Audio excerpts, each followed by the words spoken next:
October 11, 2025. Hello, I'm John Michael Chambers, and welcome back to BOSI Briefs. And thank you for joining us here again.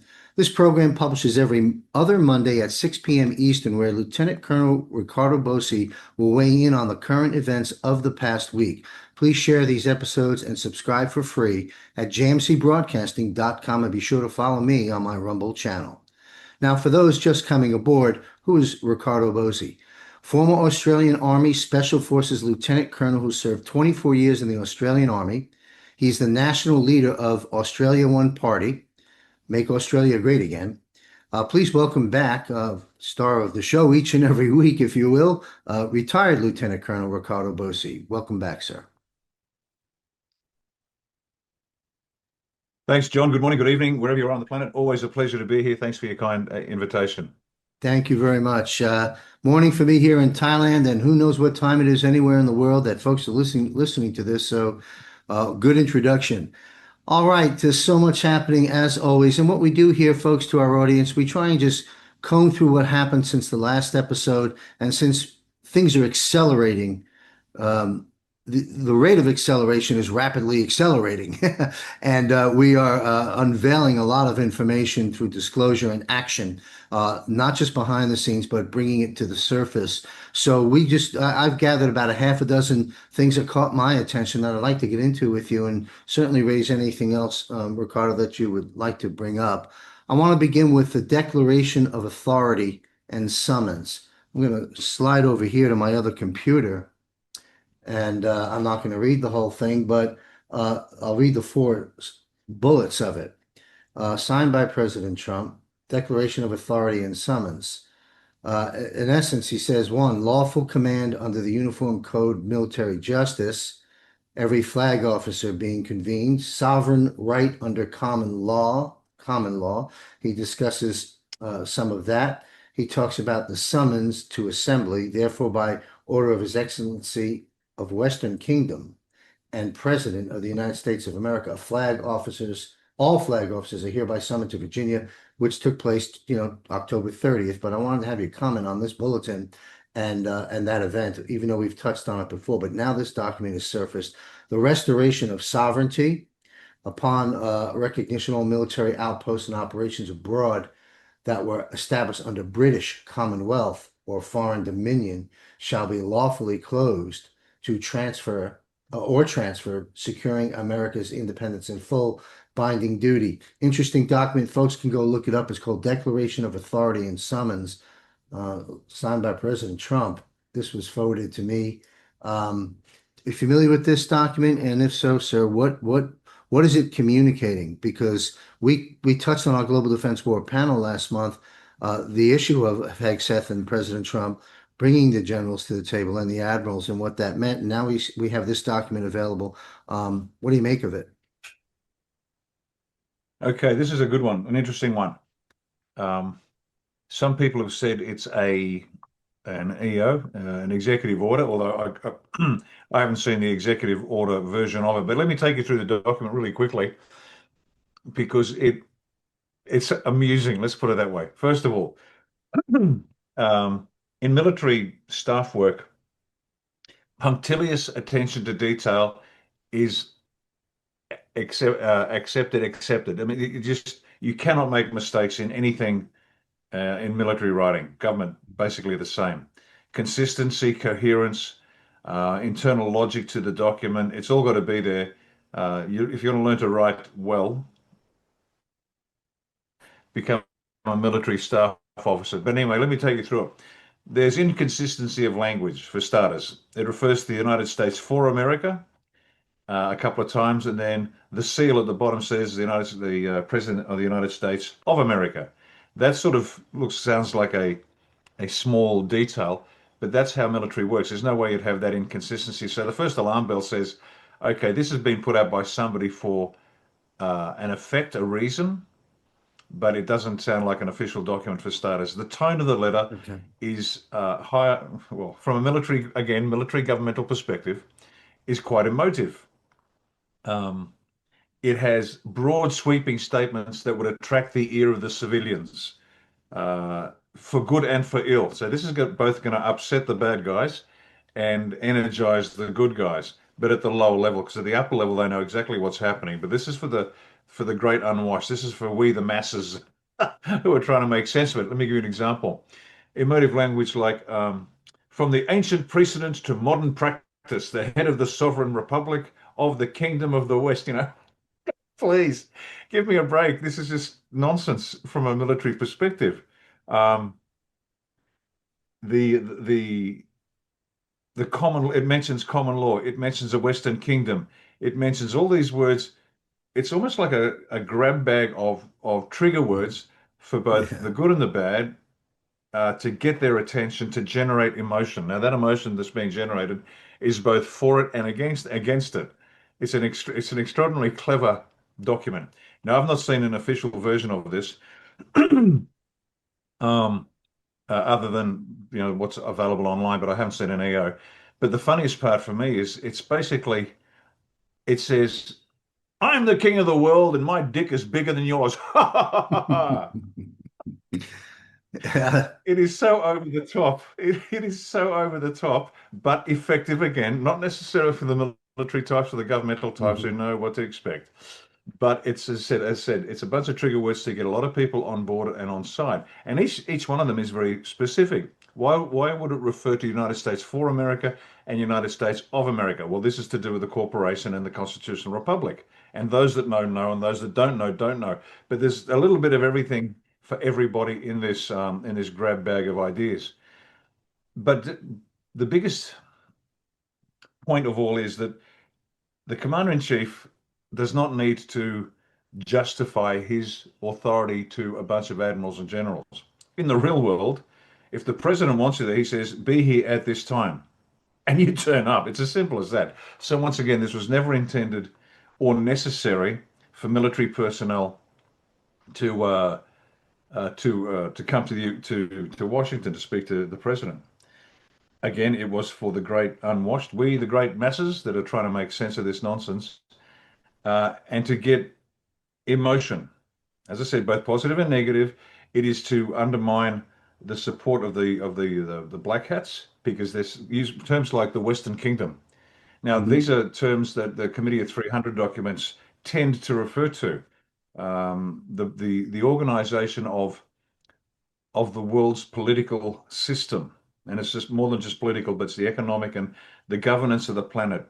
How's it going to be run? And what this is doing, it's it's part of the larger picture. This is not a document on its own. This is not just to do with sacking, arresting, and sacking generals and admirals, which we spoke of previously. We said this is more than just Hegseth talking about no beards and being fit. I mean, again, this was that message was targeted to a group of people, and the average civilian would love to hear that fat generals are no longer going to be tolerated, and the average punter out there says, "Yeah, that's a good idea. I like that." Because Sec War doesn't talk to a bunch of admirals and generals in public about strategy and alliances and things. That's not what it was for. Because as we said previously, and I think other people have now jumped on the bandwagon, not only were a number arrested, but a number of people who weren't arrested who were still not entirely trustworthy. But you need somebody to run the show. If the number one man is a complete piece of nasty work and is removed, charged, tried, found guilty, and executed, and that is filmed and then showed to the remainder, they have both energized the ones that need to see the defense being cleaned up, but also terrifies, and this is key, terrifies those that remain behind to keep doing the job. But they now know that if they mess up to the least degree, they've seen exactly what's going to happen to them as well. And people have to remember that nothing on the planet runs because of the goodwill of the other person on the other side of the desk with whom you are negotiating. Nothing. I hate to break your hearts, kids, but it's who's got the biggest gun wins the negotiation. It's as simple as that. And that's why one of our objectives in A1 is to have a militarily intimidating nation, because we don't want to turn up with our cap in hand saying, oh, please, can we have a few crumbs? No, we want to turn up and they wait for us and they say, excuse me, sir, may we discuss things with you like the US does, like Trump does.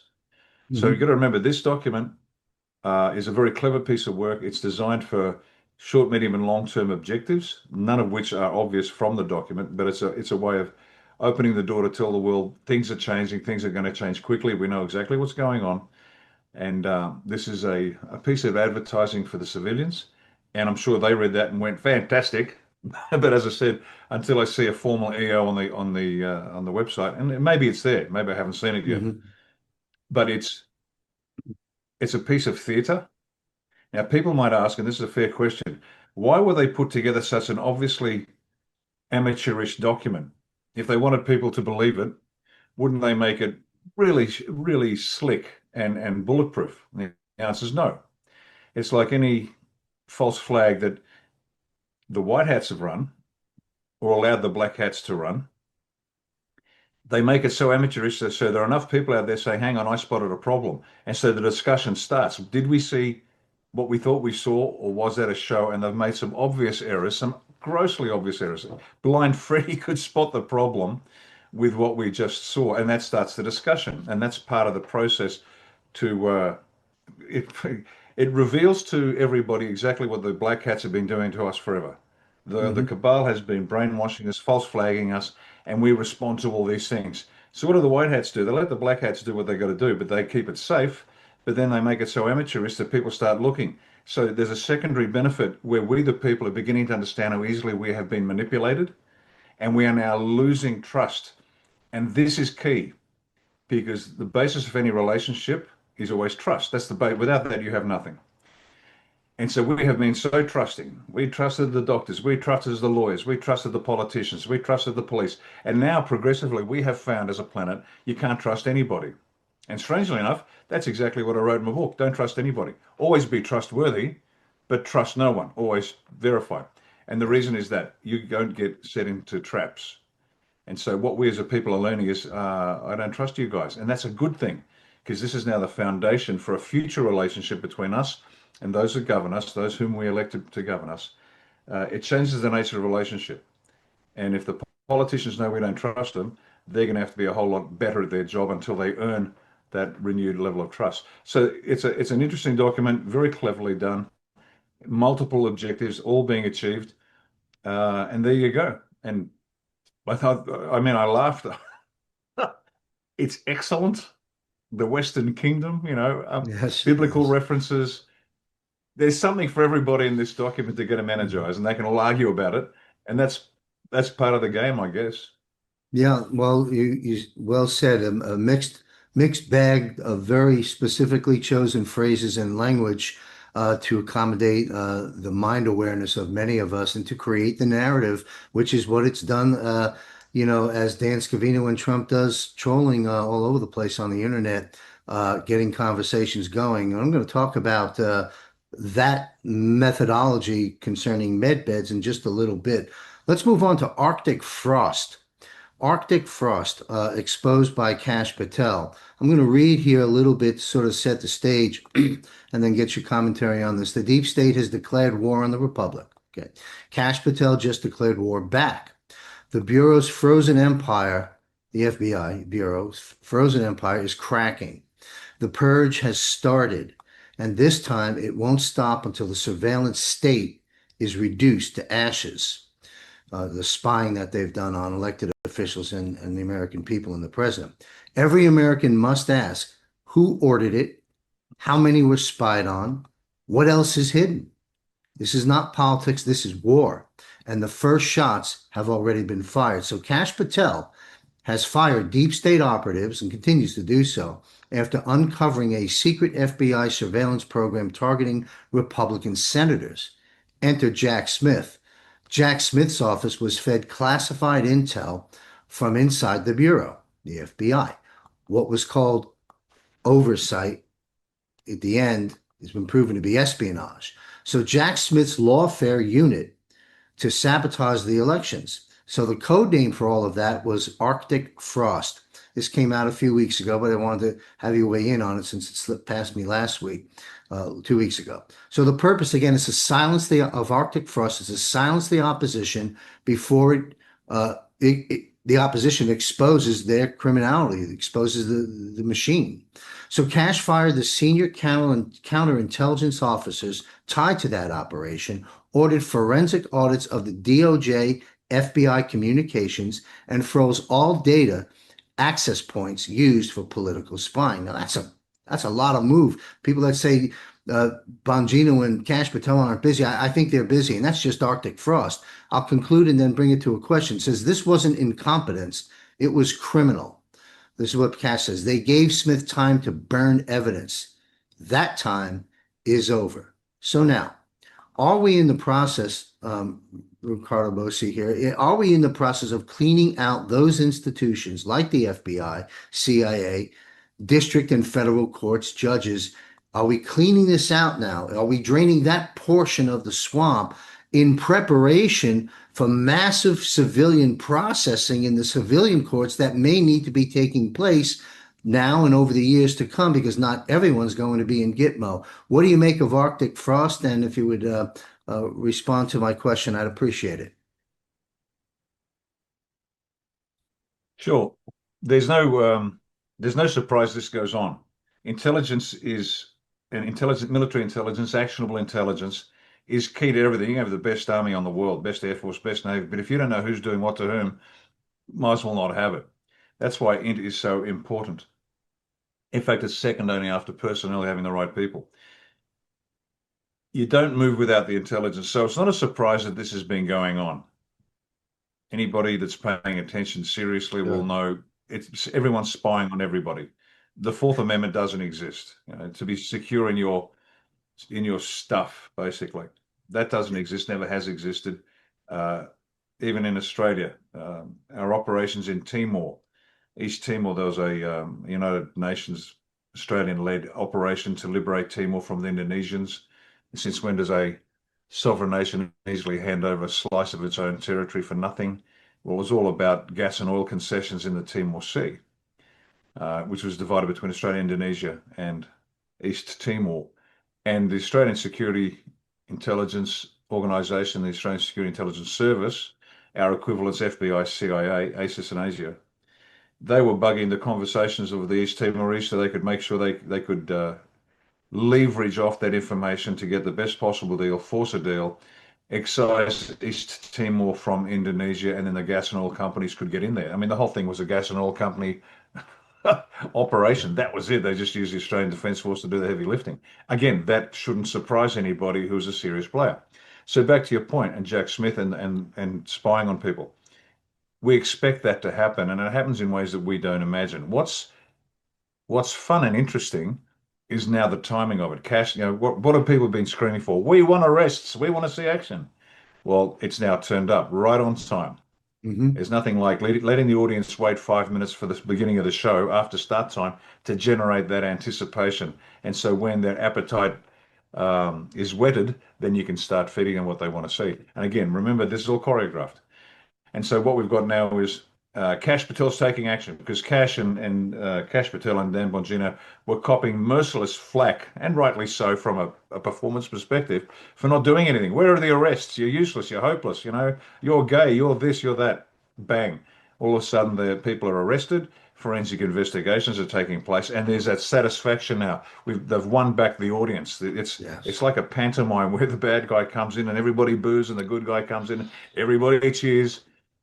I don't mean to be condescending, but that's the way it has to be played because there are so many people at different levels of awareness that it's got to be done gently. We've said it 100 times. We'll keep saying it 100 times. This must be managed. In Yeah. terms of even the speed of this reveal is interesting because it's happening quicker. But understand this, there won't be a massive explosion all at once. It'll continue to accelerate, but it still has to be done in a measured pace, at a measured pace over time. It has to be drawn out. That's just the way it has to be. Hmm. So yes, it is accelerating, but don't expect, a metaphorical 4th of July with 1,000 fireworks go off for 30 seconds and it's over. No, this needs to be dragged out over time because people need time to process at a deep level because the stories that are coming out now, like, oh my God, Jack Frost has been spying on the political party.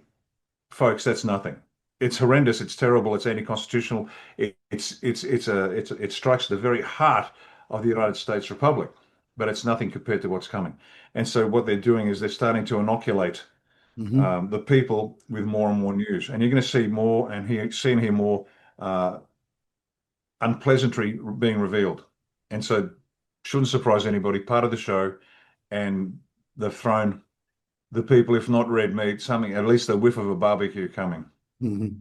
Well said. I think you're exactly spot on. And that leads me to, the way I see it is this. A lot of the folks that have been awake and following the lines of truth and digging and following the right people and all expected, many of them, many of us expected when Trump administration took over in January to just, a month later, there's Hillary, there's Obama, boom, there's Epstein, and we're done.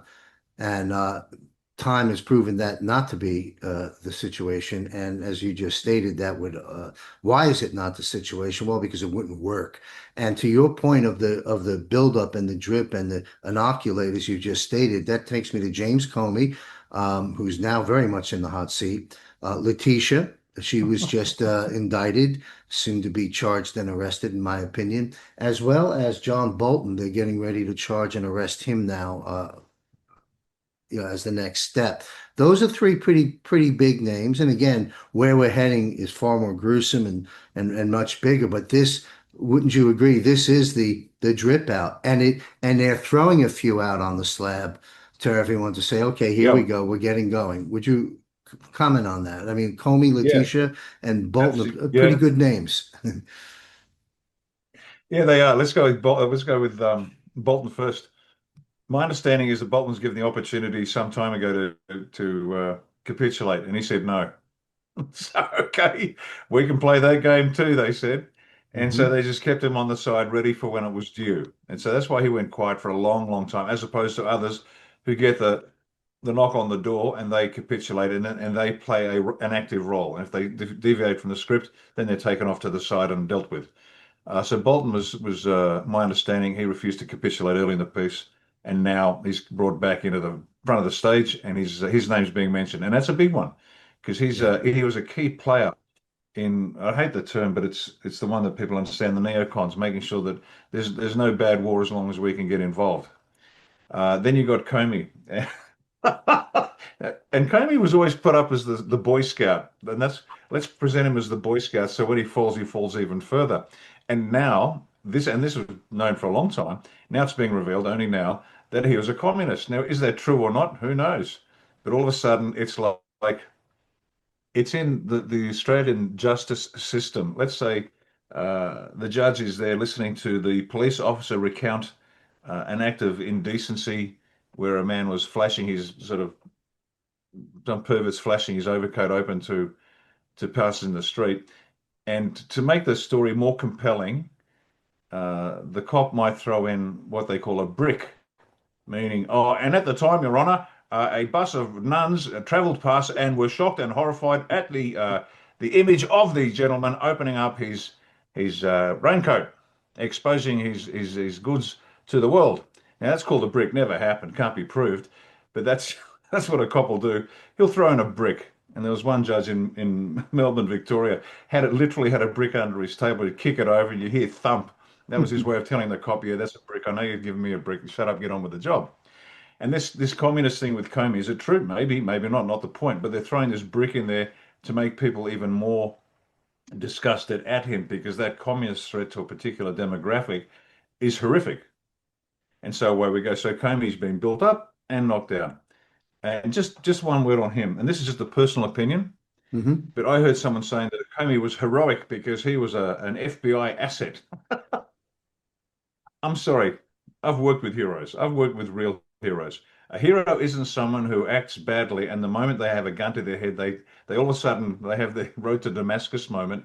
They've come to Jesus moments occurred, and they're now working for the good guys. There's nothing heroic. That is just moral cowardice. They're not even strong enough to defend their criminality. So, is Comey a hero? No. Hmm. Personal opinion? Hope he gets all he deserves, as my Oh, grandmother used to say. I hope you get everything you deserve. General Flynn's in good company with you there, sir. He's been very vocal about bringing the hammer of justice down really hard on James Comey, and for good reason. Let's talk about Letitia for a moment. This really, if anyone never understood the definition of karma Or John Lennon's instant karma. Take a look at Letitia. Everything she accused Trump of, she's now guilty of and is going to pay the price. Fascinating turn of events there. What do you think? Oh, absolutely. And you've nailed the first part of it, which is exactly right. There's nothing worse than being caught out for what you've blamed everyone else is doing. And we know that that's what the opposition do. They accuse us, and I've been on the Yes. receiving end of this. They accuse us of doing exactly what they do. But you've got to add an element which is key to the US. She's female and she's black. Hmm. And that's another Oh very yeah. important support structure or support to the left's edifice that must be knocked down. Because Yes. I hate to say it, but there's a lot of, my good, are the whites racist? Well, maybe. Many of the blacks racist? Oh, you bet. And I'm not getting into Absolutely. internal US sociology and history and the rest of it. But this is from a black guy last night. I was doing some research and he said, look, what you white people have to understand is a lot of us blacks are really racist. And this guy wasn't. And this is an He's right. important, it's less important in ours. We don't have the same history. Other countries, and you don't deserve this as a, again, personal comment. The US does not deserve the approbation it receives as a result of slavery. It's as if the United States was the only country on the planet that had slaves. Give me a break. Yep. Yeah, the Jews were slave owners, blacks were slave owners, and somebody made the point there were 3,700, some large number of freed blacks that owned black slaves. And this black man asked the question, well, do they have to pay compensation or receive compensation? I can't understand. What's the go here? And so the US has been one of the greatest countries to do what they could at the time. And if you're halfway intelligent, you read the history of slavery and the apparent inconsistency of the founding fathers and their ownership of slaves. And there are certain things you just can't do at that time. But it's low tide, it's low tide. Don't try to launch your boat. Wait till the tide comes in, then you can launch your boat with ease. And this is a subtlety and nuance that's needed at national leadership levels. And that's why you got to be tough. You got to be able to take the hits when someone shoves a finger in your face and said, you're not doing a job, and you swing around. Yes, because the time is not right. Because if we do it now, we fail. If we wait, we succeed. But the US, along with Great Britain, um, and slavery. They did more to eradicate slavery philosophically and practically. Great Britain paid, I think, half of its GDP to the sugar barons to get them to force their to free their slaves. Now, which country other than the US and UK has done more to free slaves than those two? Nobody. Folks, take your time, read your history. Who's actually done more to free slaves and dignify humanity other than the US and the UK? Now, it's not like three cheers for either of them, but it's certainly two cheers, to use one of Dinesh D'Souza's excellent expressions. Not perfect, but better than most. And so Letitia James, as you said, yes, guilty of everything she's accused Trump of doing, which stings, but then it's a finger in the face saying, listen, female black, you've Hands got to off. face Yeah. the truth. And let's talk about the content of their character, not the color of their skin. Yes. You raised a good point. My comment, you don't want to get too into the racist aspect, but as you stated, and as the black gentleman you referred to, there are a lot of black racists, and there's certainly white racists. But you know what? As I look back, I'm here, of course, in America, born and raised. Um, yeah, things were pretty rough in the 60s. And we know what LBJ said with the passing of I guess it was, forget what he called the New Deal or whatever, maybe there's the other president, but Social Security or the welfare, the welfare state, when that was kind of put into motion under Yep. LBJ, he stated, from now on, I'll have them N-words, I'll have them N-words, voting Democrat for the next 200 years. So there's your Democrat Yep. LBJ, and there's his statement. But I will say this, and things were difficult then. We were coming out of a racist and divisive time in America. But that's the past. That is over. And we haven't had slavery for a long, long time. But where I'm getting at is I saw everything coming together quite nicely, just as a civilian living my life in America, where the races really started to blend together and enjoying similar things together and getting married and having relationships and so forth and so on until Barack Obama came into office. He fired up the race card again intentionally, and we've got the spillover of that right now, which is why, it came to your mind, if you don't mind me saying, about Letitia, and you're absolutely right. Woman and black. Those are two things that the left likes to run with. But close it on a positive statement. My commentary, real quick, is uh, thank goodness. And I'm not ignorant. There's a lot of white racists and a lot of black racists still. I get it. Okay, good. First, one comment. I didn't own any slaves. And you didn't pick rice or cotton, rather. I'm in Thailand. I'm thinking about rice. You didn't pick cotton. I didn't own slaves. Let's go have a beer. Okay. So that's my comment on reparations. And to your points, almost every sliver of nationalities and so forth and race have been persecuted and have been slaves. But I guess I did want to talk about it because I certainly elaborating. But you know what? A lot of black folks today not just notable names. Uh, Everyday people are absolutely coming aboard. We're uniting in truth because they're starting to see it. And once that card is played and it can't be, I just think we're gonna put an end, maybe not a permanent end, but a significant end to that division. I think it's happening underneath. And later, when we get past the dangers of the war we're in, I think you're going to see a whole lot more unity there than Barack Obama and Big Mike fired up some years ago. Since I elaborated so much, if you want Yeah, to and close if I us out might on just that. jump in, Yeah, yeah, yeah, no, just there's one thing I'd like to add to that statement. The statistics on uh, Black American families in the 40s and 50s were extraordinary in terms of intact nuclear families, in terms of church going, in terms of um, self-reliance rather than welfare, etc. They were in great shape. The fact that this is deeply sad, but you have a couple of generations of black youth that are so, oh man, I can't even think of the right word, demoralized, incapable, uneducated, emotional, their heads filled with nonsense, that it's going to take time to recover that. Now, here's the issue, and I can say this, I'm an outsider, but it applies everywhere. That's not white America's job to do. That's black America's job. Now, you are either, and this is the way we take it in Australia. I refer to our black Australians because we're all Australians. I don't like the division. But mhm, the division was established by the cabal, and your fraudulent black leaders have sucked on this teat for decades. They have to be revealed yes, for who they are. Al Sharpton, absolutely. amongst many fraudulent black leaders, they have to Jackson, be humiliated. And then it's up to, and there are countless good black men and women out there who mhm, are doing this now. They have to tell their own people, that's their right. own colored people. And it's tragic you got to speak this way, but God, Yeah, it's you guys have got it tough. They have to tell their the youth to straighten up and fly right. And it's not the white man's fault. correct. Stop And looking at skin color, get on with the job. And it's going to be a very interesting challenge. We have a similar challenge here with our black. And I mean that in an inclusive sense, because I always refer to our black people that we need to protect from the black, we call them the corporate blacks. These are the Australian version of the Al Sharptons that are sucking off the teat of this divisive movement. yes, So we've got our corporate blacks we have no time for at all, and we're brutal about them.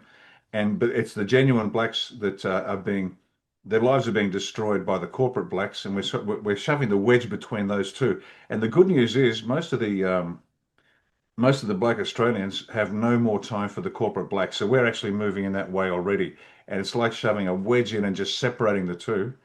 But the black leadership, and I've spent years lampooning and deriding the corporate blacks in this country. And it wasn't accepted at first because, well, you're attacking one black, you're attacking all blacks. No, we don't care. Yeah, we actually don't care about uh,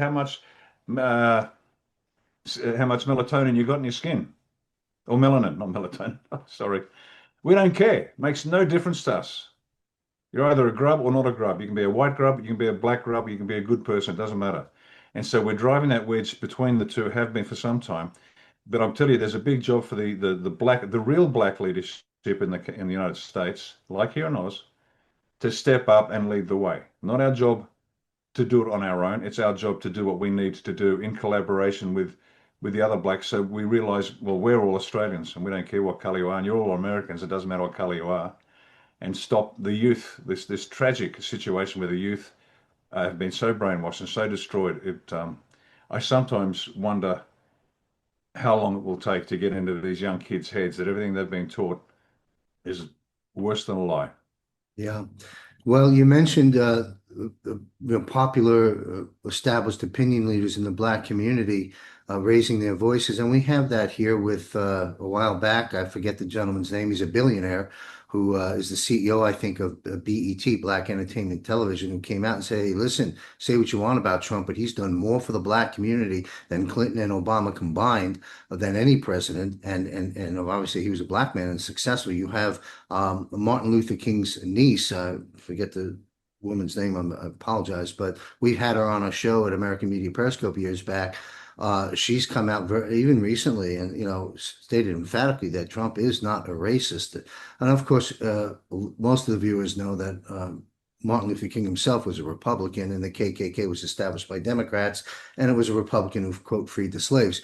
But anyway, uh, and the president, I forgot the name of the program, he titles everything that he put in through executive order and funding years back in the first go around in his administration to clean up the inner city Black communities and opportunity zones and so forth and so on that he had done, putting a bunch of money in there for education and job opportunities. And now he's cleaning up the crime. Uh, and one last comment, besides notable names that are uh, banging the narrative of truth on the black and white issue, because there really isn't a black and white issue, there shouldn't be. There's also podcasters and just general folks that are getting on social media, many black folks, young and old, that are coming out and just speaking the truth and breaking that created deliberate barrier. And I'm optimistic.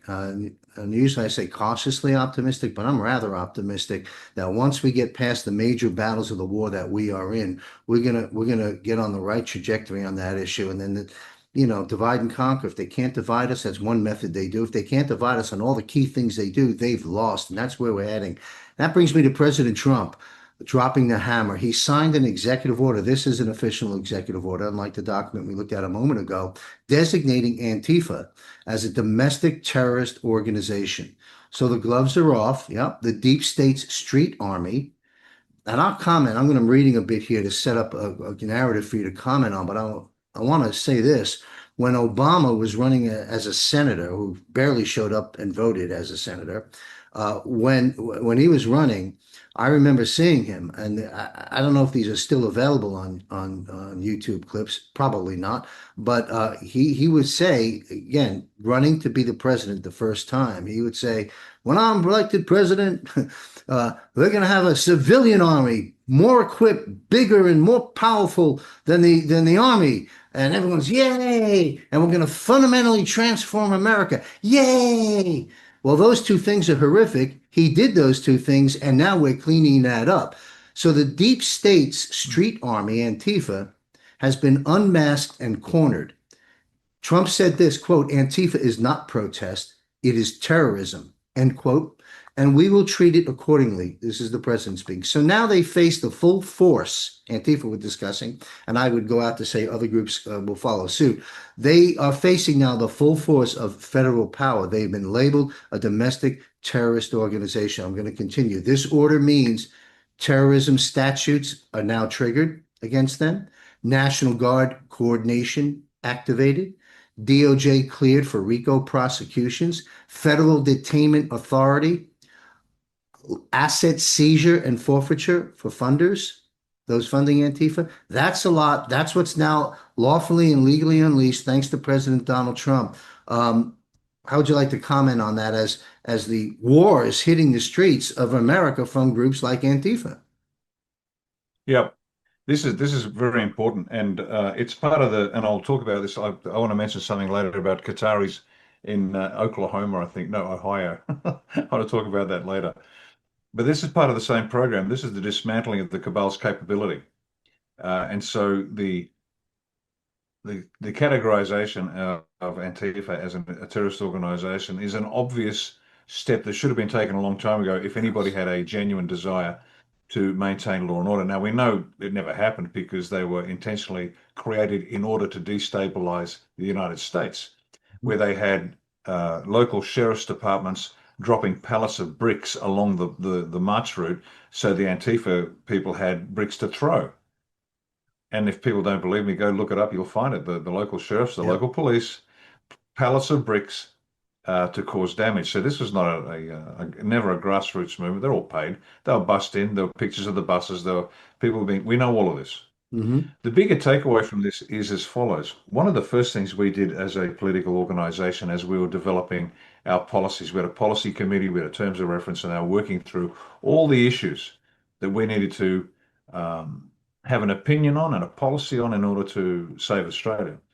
One of the very first things that popped up was identifying who was doing the damage. And so we identified a list of proscribed organizations, meaning these are organizations that you may not that may not operate in our country.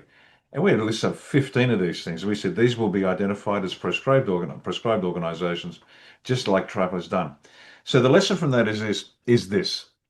Once again, Blind Freddy, my favorite, my favorite character with his white cane and seeing eye dog. Blind Freddy could see what had to be done, and it wasn't done.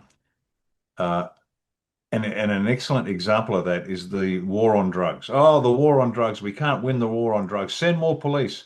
Lock them up for longer. Oh, it's not working. My God. Look, we can't win the war on drugs, so let's legalize it. Wow. Really? Hmm. So you want to legalize that which is going to destabilize and undermine everything in the United States, where every other Yeah. country is locking up these people for good cause. But you're gonna let them get stoned out of their brains under the claim that it's a right to do this stuff, which it might or might not be. That's not the point. But you're gonna intoxicate the entire country because you can't win the war on drugs. Well, 4 boats later, where DJT has authorized the delivery of lethal force to 4 drug boats, guess what? The drug boats have stopped. So maybe, just maybe, even blind Freddy can see that the powers that have been running the United States for decades now, of both parties, Yes. have allowed the war on drugs to advance and destroy the people.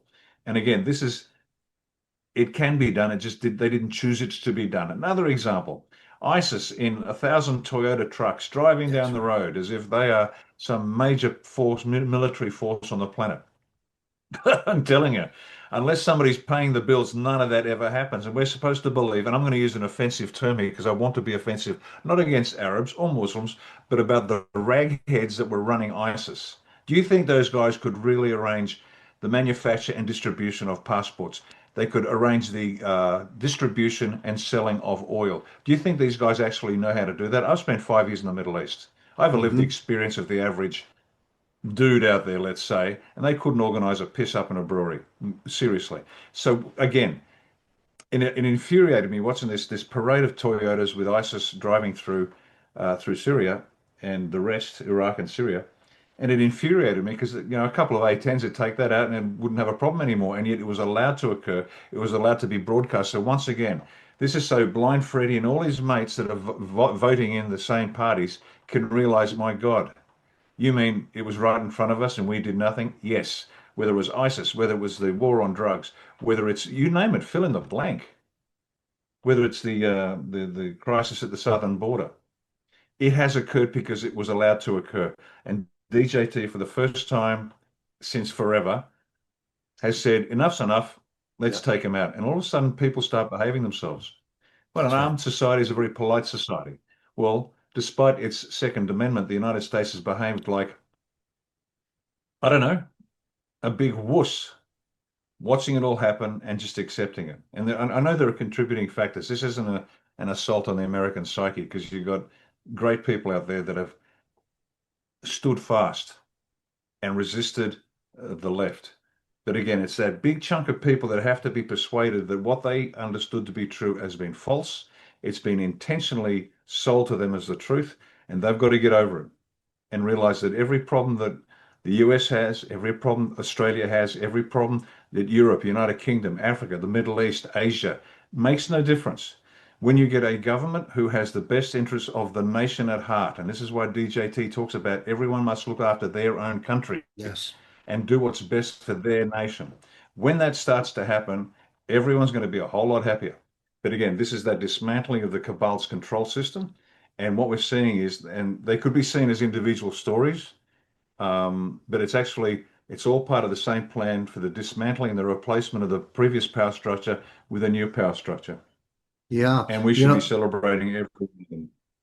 absolutely. I think that once America gets past where we are in this war, some folks, as we've talked about before, are indicating potentially as July 2026 as a major well, it will be a celebration because of our nation's 250th year. But I think there's more behind that in the golden age. Once we get past where we are, and we've totally flipped the pendulum, and America is back bigger and better than it's ever been. Um, and I think that'll be an understatement. I believe once we get there, other nations around the world that are willing to be on the right side of history and to do things properly for its people, we're going to be helping them. Because we're going to have the template of how you take down the deep state in everyone's own little sector, if you will. Uh, I really believe that, and those that don't want to come aboard, well, good luck. But there's going to be that much momentum taking place. That brings me to D class. Someone sent me this a second level to a Space Force connection, and D class, according to this report, confirms massive operation, and we've been discussing this, but over 200,000 actors, tech, TECHS, not text, but techs, Intel operatives deployed, 200,000 actors, techs, and Intel operatives deployed to sustain the Autopen Biden PSYOP. Their mission was to maintain the illusion so that the military could snap the trap in the background. And that's sort of what we've been dealing with. Gitmo is active, tribunals are ongoing, sealed indictments are being unsealed, and in the unsealing, they're getting more indictments because more names are coming up. That's why the indictment list isn't Yep. declining, it's growing. Executions have happened, more are coming. And the next phase, and this is, I believe, where we are right now in terms of uh, being revealed, is public tribunals coming, mass arrests coming, and ultimately the collapse of the New World Order. Would you agree with that report that was sent to me that I've just cited here, and care to comment on that? Because it's important. Yeah, absolutely. The numbers seem staggering, 200,000, but when you're trying to clean up a planet of 7 billion, 200,000 are not. But what it does reveal is the extraordinary capacity of the White Hats to pull this off. It is just Mhm. beyond people's comprehension. And there's an analogy everyone must remember here. In war, if you're there with your team of 5 or 6 guys and you're under fire, that's pretty intense. It focuses your mind. Like there's nothing more important than this moment right now Yes, yes. because we've got 105s coming in, and it's not looking good.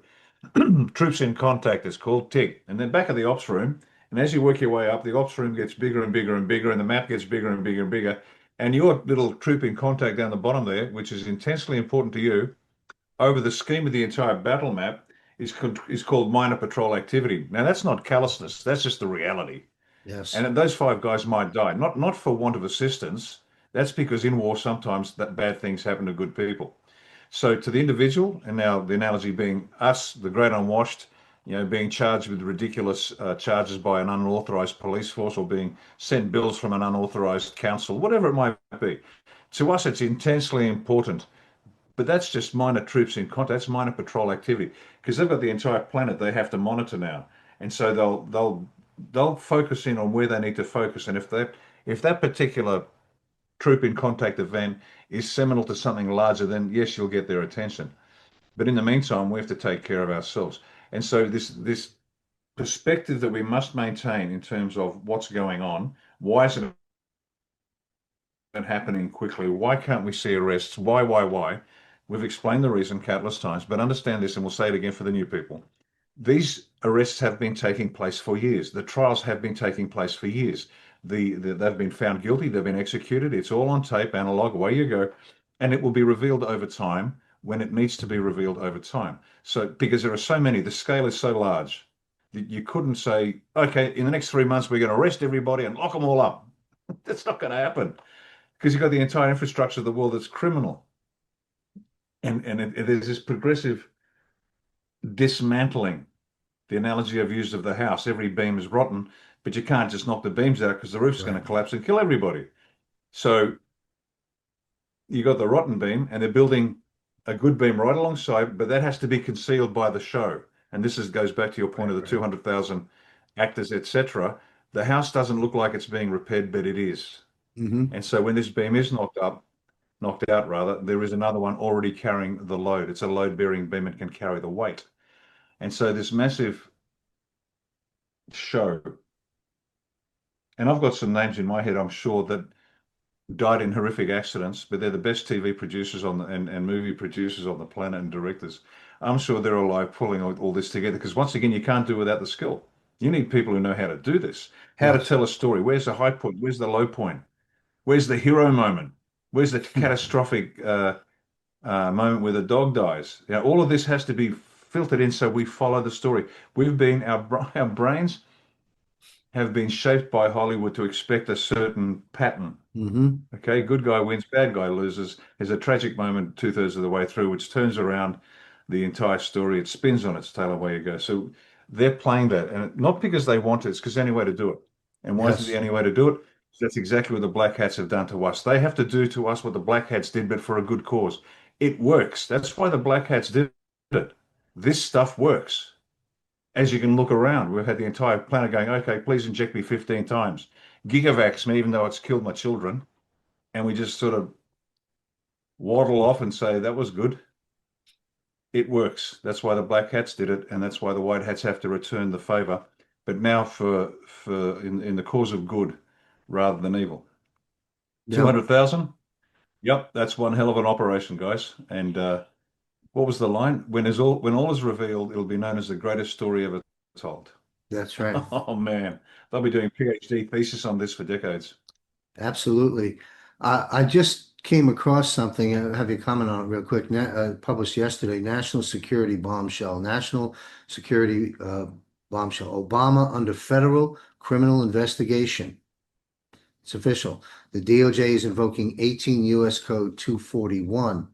Among other things, we've heard the president in pressers commenting when asked about Obama's involvement in the elections and Russiagate and everything leaked up to Obama. Trump didn't mince words um, and said, he will pay, the price will be paid for those who have committed treason. And we know what the punishment is for that. Now you have 18 U.S. Code 241, conspiracy against rights. And it goes on defining a little bit more about what that is. And I find this fascinating. So the drums are beating. So, okay, we got Letitia, we got Bolton, we got Comey. The narrative's been smoldering over here with Adam Schiff and a host of other people. But this is starting to play out and lead to the to the big fish, if you will say that. Whereas a lot of folks thought the big fish would be boom right out of the gate, the methodology is showing to be quite the opposite. Yep. We talked about that before. I want to talk about med beds for a minute. Um, Sorry, many of before we the, jump forward, sure, sure. sorry, before we jump forward to med beds, just to answer the unasked question from the viewers. Um, some time ago, I won't be specific, I identified some targets we wanted to reveal to the public and completely destroy, which we could have done. We had the information on them. And I was advised, no, let that slide. Let their own people bring them down. And I thought about it and went, okay, that makes sense. That makes because when their own people bring them down, the finger isn't in my face for telling the truth. Because the truth teller always, don't shoot me. I'm just the piano player. That's right. Um, it was a wise piece of advice. Let their own people bring them down. And this now goes back to that question I mentioned about the blacks and the women. Barack Obama has to be, that name has to have such a stench about it that even the blacks will turn around and go, you betrayed us. So you get a Yes. bunch of blacks saying that as opposed to Donald Trump's cabinet. That now has real meaning because now what DJT and the team are doing is they are empowering the people and the different demographic groups within the people. They're giving them the power to stand up and say, no, hang on a minute. Whoa, whoa, whoa, whoa, whoa. Barack, you promised something, Barry. Now, then when the blacks start referring to him as Barry, you're at a particular point. But Yes. Barry bloody Soetoro betrayed us. So let their own people bring them down. And that leaves you with a clean pair of hands, not because you're afraid of getting them dirty, but because that's where they get buy-in and they realize, you know what, they didn't bring Obama down because he was black. They brought him down because he deserved to be brought down. And I was right there doing it, tearing him down because here's the evidence that he was doing the wrong thing. So again, this is part of that subtle strategy to help the country take care of itself, feel empowered, take action, have a role in what they did rather than just instead of watching it on the screen, they were there, they said it, they did it, and they were vindicated. So very, very important. Absolutely, we're spot on, and I think that we'll continue to see more of that modus operandi concerning certainly the big names like Obama, secondarily Hillary, and you might as well throw the Bushes in there. Um, okay, switching gears to med beds. Of course, many of the things that podcasters and people in the MAGA movement and individuals have been stating over the years, we were chastised and ridiculed and labeled as conspiracy theorists. Of course, the CIA invented term many years ago to pigeonhole us and discredit us. But we've come to learn that most of the conspiracy theories of yesterday have proven to be the conspiracy facts and realities of today. That brings me to med beds. You know, oh, there are no such thing as med beds. It's a conspiracy theory, blah, blah, blah. Well, I saw online the other day. Now, whether it was AI produced, and maybe someone will email me and, give me some hard evidence as an answer to my question. Whether it was AI produced or real doesn't even matter. What matters is that Trump posted it. And what I saw was uh, whether it was true or a simulation, I didn't take the time to dig into it. Again, didn't matter to me once I knew that Trump posted it. And it showed, a Fox News screen, with the ticker running as though it was live Fox News. It may have been, with the president sitting at his desk and talking and signing a bill. And it was Laura Trump, who was the host of that supposed or real Fox segment. But the content in the segment was showing sort of buildings that will be constructed, massive hospital centers to house med beds, and a whole narrative about med beds coming from the president. Well, the president posted that on the socials, which was extraordinary and fired up everybody uh, in a positive sense, all the conspiracy nutcases like me and others. And then, and then, of course, the next day he took it down. So now you've got this chatterbox narrative going, see, he took it down because it wasn't true. Oops, Trump made a mistake. No, of Yeah. course he didn't Yep. make a mistake. He got a double bang to create the narrative, right? I've got a second thing. Well, Correct. let me Correct. mention it now and then unleash you, Ricardo. So MedBeds, Laura Trump published, as I just said, that was the host while Trump published it and pulled it. But here you go. Marco Rubio said, and this is a fact on Fox News in January of 2026, med bed hospitals will open their doors across America. Then you've got now this shenanigan with Trump posting and taking it away. Um, and I'll throw one more thing in there. Maybe it's a bit off point, but maybe it ties together and then have you weigh in on this whole thing. Nikola Tesla, we know a lot about his discoveries and inventions, if for lack of a better word, and so Yeah. forth, how the deep state went after him and he died pretty much poor and getting no credit for his incredible work. But we also have learned that a lot of that body of work, as I understand, was passed on to Donald Trump's uncle, who was an MIT professor. And lo and behold, President Trump is president now, and all of a sudden we have med beds and all kinds of and QFS and Space Force and all kinds of wonderful things happening. That's a whole lot to put in between two slices of bread. How would you like to comment on the deployment of the med Yeah. bed narrative? Yeah, the timing again is the key issue because these stories have all been around for a long time, and even the point that maybe that General George Patton Jr. faked his death and raised his son to be Donald Trump. Because if you look at Donald Trump, looks nothing like his father, but he looks a lot like his uncle who had the Tesla documents and. Okay, so there's as you say, let's throw some more into this hamburger. Tell us about Sure, that why pig. not? Now let's take a Yeah. bite. Oh man, I love it. It's like getting pieces of a jigsaw thrown at you and you're going, oh, I don't know where this one goes, but it goes somewhere. I'll put it somewhere safe. Okay, the med beds specifically. One, it is of paramount importance to many, many people because a lot of suffering Yes. from the jab. They know it. They get statements like, if you've got myocarditis and pericarditis as a result of the jab, you have a life expectancy of 2 to 5 years. And you've got people who are watching their children who are now angry at their mother and father. How could you let me get this jab? I'm going to be dead. So you've got a 14-year-old, a 15-year-old, maybe a 20-year-old looking at mum and dad saying, what, I'm going to be dead before I'm 25 because you made a stupid decision? Now, this is a terrible place for people to be. It really is. Yes. So it's of real personal importance. Nothing gets more personal than that. Watching your children die because of a decision you've made. I mean, this is just, I couldn't imagine anything worse. Yep. So you've got that issue. So it's of paramount importance. So the fact that DJT put it up there is almost as if to say, to give some temporary, immediate relief to say, wow, Yes. they are coming. Yes. Because we've been listening to this for years and nothing's happened. And then Hmm. he pulls it down. So as you said, he gets a second bump. So maybe why would you give it a second bump? It's because people still think it's magic. And so with that removal, what I immediately saw was people justifying or proving to the non-believers that med bed technology is not actually magic. And I've used this example before, and I'll use it again briefly now for those that think it's magic. It's not magic. It's just science. A salamander will regrow a limb if it's amputated. It has the ability to do that. Now, how it knows if it cuts you cut it off halfway through the equivalent of the femur, how does it know to grow the rest of the femur and then the 5 or 3 or 2, whatever digits it might have? An energetic field that the physicality fills in? I mean, how does this happen? People's heads are spinning, right?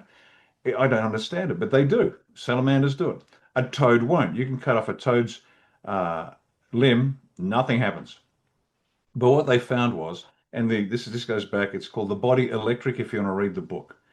Highly fascinating. But the message is this: the uh, the scientists amputated a toad's limb, nothing grew back, and then through a series of experiments, through trial and error, microcurrents placed at the right polarity with the right material, silver for example, assisted the toad to regrow the limb. Wow. So does that mean this capability lies dormant in all animals? Well, we don't know. Keep reading through the book. A child, not an adult, but a child below a certain age, I think it's about 10 or 11, I'm not sure. If, let me just get something, here we go, look at that, pair of scissors. Mhm. If you cut the tip off a finger, it won't grow back, nothing happens. You can put microcurrents through there, nothing happens. If a child loses the tip of the finger, and this has been proven through multiple surgeries, what the surgeon does, amputates it at the knuckle. If you then take off the remaining bit of the finger that's left to the first knuckle and amputate it there, the child will regrow back the entire finger, including the nail. Hmm. This is not magic. These are dormant, best way to describe it, dormant capabilities that we have as humans. Now the question is, well, how do you extend it beyond 11 years? How do you, whatever it might be? I remember Michael Jaco saying that he'd seen a dog's leg regrown. Wow. Now, Michael Jaco is not one who's subject to flights of fancy. And this is a hard man who's had a hard life doing hard things for other people. So he's well grounded in reality. So he's a source that I trust. When he says it, I trust it as far as you can trust somebody. And so there's this whole science behind the regrowing of limbs. With the salamander, for example, you can cut off a limb at one point and stick it somewhere else, and it'll grow a wrong limb in the right place or a right limb in the wrong place. Mhm. Folks, ladies and gentlemen, it is science, nothing but science. So this second kick, back to your point about why DJT put it up to provide relief and then pull it back, people started justifying and explaining, as I did, to people because they'd ask questions. It's science. Now, does that mean that we can regrow teeth? Yeah, probably. Does it mean we can regrow limbs? Probably. Does it mean? Yes. And it's not magic, it's science. Telephones look like magic to, you know, non-telephonic people. My God, the voice comes through from somewhere. Writing looks like magic. So I scribble some shapes on a piece of paper, give it to somebody else, and they can read it. That looks like magic to the illiterate. Hmm. Okay, so the Good main thing is point. about this. The whole DJT, yep, the whole DJT point was this. He's given people relief. He's raised it as an issue for discussion at that level because it had been drifted away. He's re-raised it, and people are now re-energized to think, you know what, maybe there is something to it. DJT said it. The evidence is there. This is science. It's not magic, and it starts to give people hope. And whilst nobody wants to give anybody false hope, Correct. people have to be given hope at critical moments, because if it starts to drop too far, you'll lose them. You'll never get them back. And this has Mhm. been such a long journey that people's hope has been raised and nothing happened. Hope has been raised and nothing has happened. And hope has been raised Yes, and yes, nothing. And they're getting tired. And the White yes. Hats know this. This is Well, this is managing a planet's morale. And one yep. of the key elements of leadership is maintenance of morale. As Napoleon said, morale is to material as three is to one. Meaning, and this is Napoleonic warfare with cannons and the British squares and the rest of it. Morale is three times more important than the material you have to fight the war. And the White Hats know this. We need to maintain the morale of people. Part of A1's responsibility over the many years, apart from organizing the party, training up people to compete in elections as campaign managers, as volunteers, as booth captains, as candidates, all of that hard mechanical stuff that we had to do. And we did policies on everything. That was key, but pointless if the people didn't believe. And here we are, many, many, many years later, with very little support. Everything is genuinely grassroots. We don't get big donations from anybody. In fact, we have knocked back 5 and 6 figure donations. We don't do that. And every poster, A1 poster, that's come out of the supporters' pockets, because we said if we just give it to you, you won't value it. But if you pay for that, you're going to make sure you get money for value. And they pay for it themselves. None of us get paid. So there's this morale factor. They believe in what they believe. They believe they're not here because of me. They're here because they love the idea of what A1 is. And this morale is important. I think that's one of the reasons that DJT did what he did and the way he did it. And all of these factors, because Laura Trump was there, and then Rubio says it, and oh my God, maybe there is truth. And some more evidence comes through, and they go, you know what, there is truth. I don't quite get it. Maybe I'll buy that book, The Body Electric, and understand the science behind it.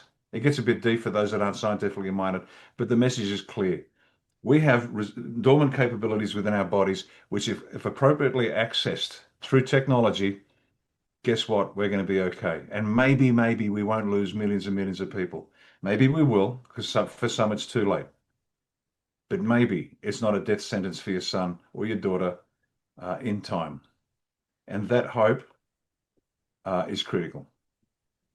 Absolute brilliant analysis and totally spot on. A lot of light bulbs going off. But you've got such a great ability to see and analyze the micro of any given situation, but put it into perspective on the macro, taking a look at the grand effect. You raise the issue of hope and the cycle of that. I think, again, you're spot on, because at the same time, relatively recently, we've got Presser with President Trump and Bobby Kennedy and Dr. Oz talking about that, all those health related issues and atrocities done by the big pharma and so forth, and the lies that were fed to us and the problems that we're enduring. And then shortly thereafter, med beds show up for the reasons that you've just stated, that cycle of hope being deployed again and getting the narrative going.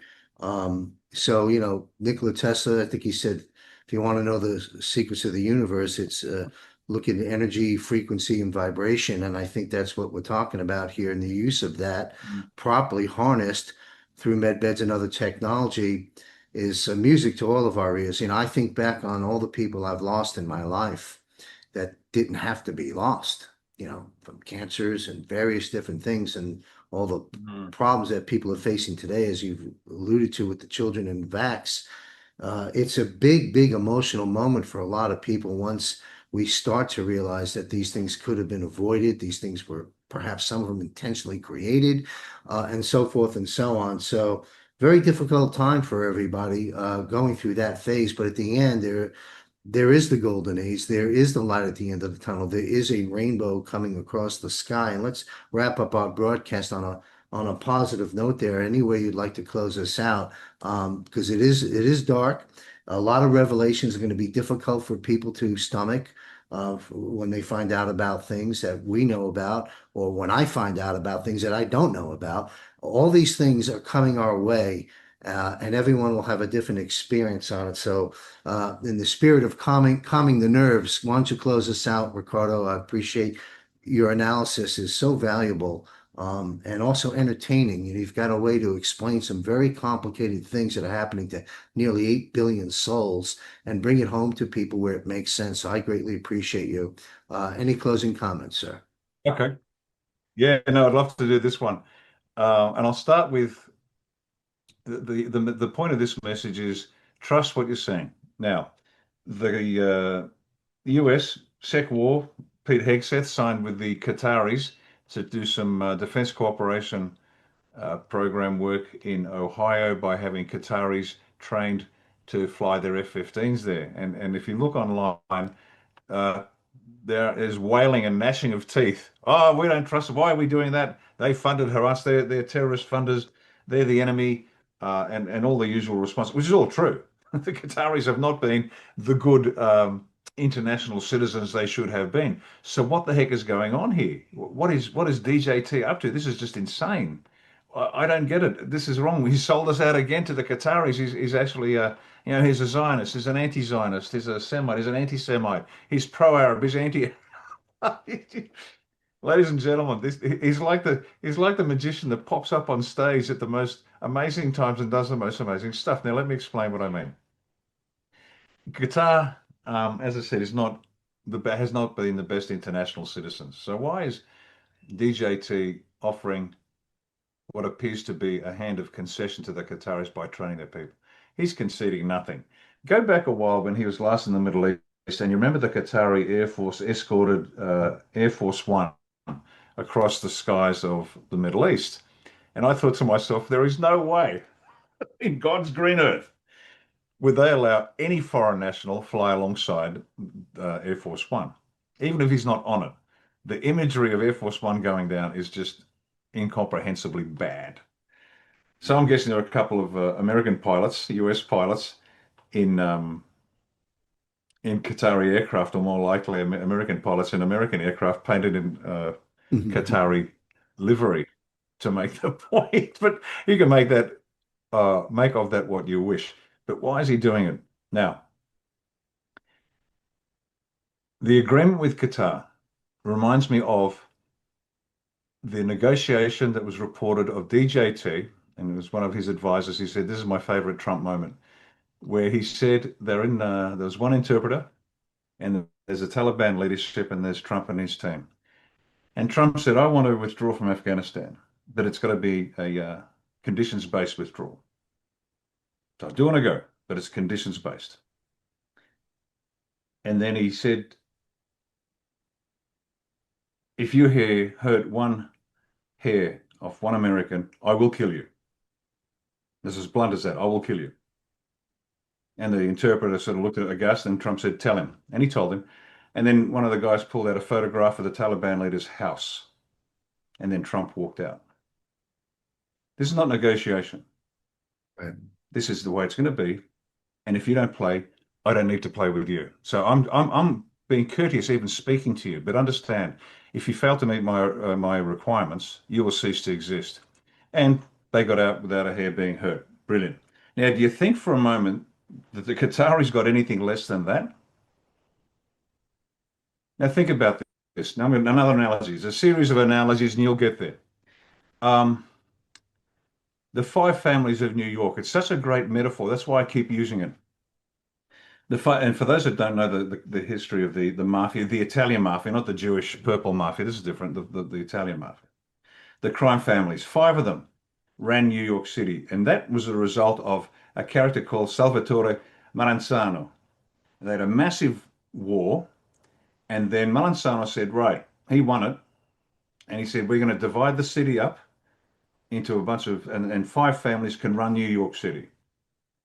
We're gonna have boundaries, and we're not going to encroach on each other's turf. And this is a good analogy for the cabal, because these aren't people that love each other. They don't. They're not allowed to encroach on each other. And those families ended up being the Bonanno Colombo, Gambino Genovese, and Lucchese families. And they ran New York. And occasionally there'd be a bit of a turf war. And then, as you hear it often, it's not good for business. So they go back to behaving themselves. But they had demarcated territory, all of them. And they all reported to the overarching entity.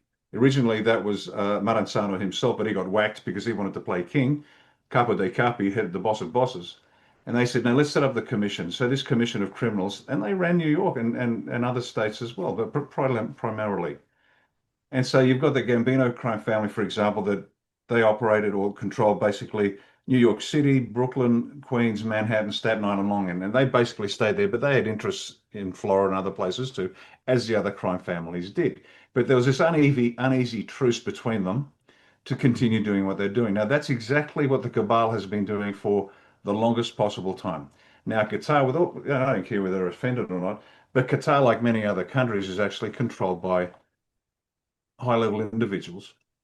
In a practical sense, the royal family controls Qatar. And I can imagine a discussion with something like this. Here's what's going to happen. You're going to now work with me. If you don't, I'll evaporate you as the ruling family of Qatar and we'll put somebody else in. We don't care who does the job. We have no emotion here. It's not personal. It's just business. And so the Qatari royal family's gone, okay, we'll play. And what DJT is doing, he is dismantling the current governance system on the planet. So you've got the cabal, they're the crime families. That's why I told you that story, so I could tell you this story. It's like the banana crime family. We're going to take a couple of your areas and we're going to take control over here.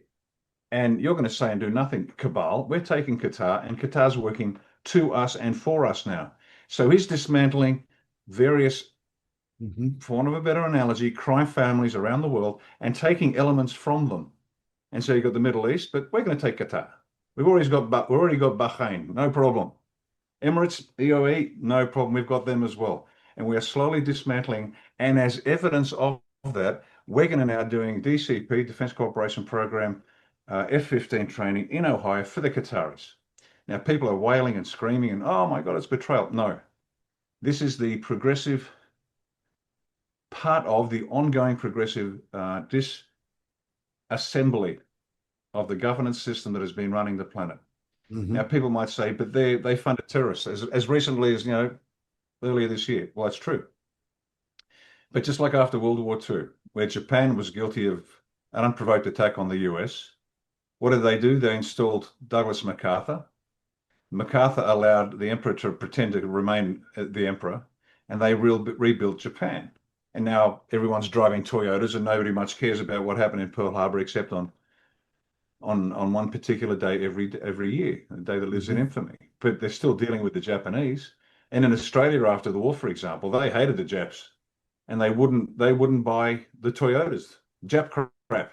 Well, I'm not buying Jap crap, said the old diggers, until the old diggers died, and their kids decided, these Toyota Land Cruisers are bloody good vehicles. And so what it is, and again, this is the nuance you need when you're thinking at a national level and an international level, and you're thinking over a long time period. Are the Qataris worthy of our respect? No, absolutely not today. But this is the beginning of that normalization process, which might take 5, 10, 15, 20 years, depending on how dumb the Qataris want to be. And all of a sudden, the Middle East will be a great place to visit, and we get to enjoy Arabic culture. And I have lived the experience of the Middle East, 5 years. Brilliant. It's just extraordinary. I mean, there are elements of Islam that people that know me know that I have no truck with at all and will actively work against. But in terms of the culture of the Middle East, absent the lunacy that is Islam, elements of Islam, the 5 pillars, no problem. Pray 5 times a day, go to Mecca for the Hajj, etc., etc. Give charity to those that deserve it, etc. The 5 pillars of Islam, brilliant, no problem at all. So all of a sudden, the Middle East might become a place that becomes a desired tourist destination, which would make the ruler of Dubai very happy, because that's exactly what he wants Dubai to be. He wants Dubai to be the one place that everyone wants to visit. And I've lived in Dubai. It's brilliant. I've lived in Abu Dhabi. Brilliant. I've worked in Al Daid. These are all cities in the United Arab Emirates. Fantastic stuff. So to all that big stories to tell you this, to give you hope. Everything you are seeing is part of a coherent, internally logical plan. The Qataris in Ohio learning to fly F-15s are now being brought in, but they all have to behave themselves because the cost of error will be final. Yes. And they're dismantling, the US and the White Hats are dismantling the governance of this planet And the good news is we're so close. The fact that this Qatari thing has been mentioned and signed is huge. It's telling the world, well, the Qataris are being brought into the tent. Wow. What's Mhm. the expression? I'd rather them on the inside pissing out than on the outside pissing in. Mhm. But it's even better than they're not going to piss anywhere unless DJT says so, unless the new governance for the planet says so. And we've now come full circle to what you started with, John, Yeah. in Yeah. terms of the way the planet is going to run. Yeah. If countries misbehave, That's right. just like the drug cartels coming out of Mexico, if you misbehave, you will no longer get a slap on the wrist. You'll be removed from the face of the earth. Mhm. And if they don't like it, too bad, so sad. So, ladies and gentlemen, whether you're in Hawaii worried about Qataris or whether you are the parents of sick children who are damaged by the jab, there's nothing but good news coming. All of this is great news. We're getting closer, we're getting closer. The reveal is being accelerated. It will still take a lot of time because there's lots to come out, but we are exactly where we need to be. And the efforts, and I'll finish with this, the efforts of the White Hats and their international military coalition is nothing short of miraculous. They have fought and won countless incredible and unbelievable battles to get us where we are. We're in great shape and we're going to be in even better. What's the old saying? The best is yet to come. What an excellent broadcast this has been. Your analysis is something everyone should listen to again, hold on to, study, and ponder. A lot of revelations and light bulbs should go off. And I want to thank you, Ricardo, for ending the program on that line. And what's the best way for those that aren't following you or newly aboard to follow you and your work beyond this program? Sure, thanks, John. Go to www dot, and you've got to put the W's in, otherwise you'll go to the wrong place. Australia1party.com. Australia One as spelt there. And we have our social media links. Beware that a lot of fakes out there trying to pretend they're us and they're always asking for money and things like that. Right. Don't listen to them. Go to our social media links from our homepage. On top of that, just recently, my book, oh, quick advertisement. Um, the one thing that's going to save us is leadership, and that's at every level. And this book is it's called Greatness Awaits You, the Five Pillars of Real Leadership. It is not about military leadership. Military knows nothing about leadership. They know about command, which is the lawful execution of authority. This is genuine leadership. It's the gentle art of leadership and the hard science of leadership. And it's as applicable, and I wrote it intentionally this way.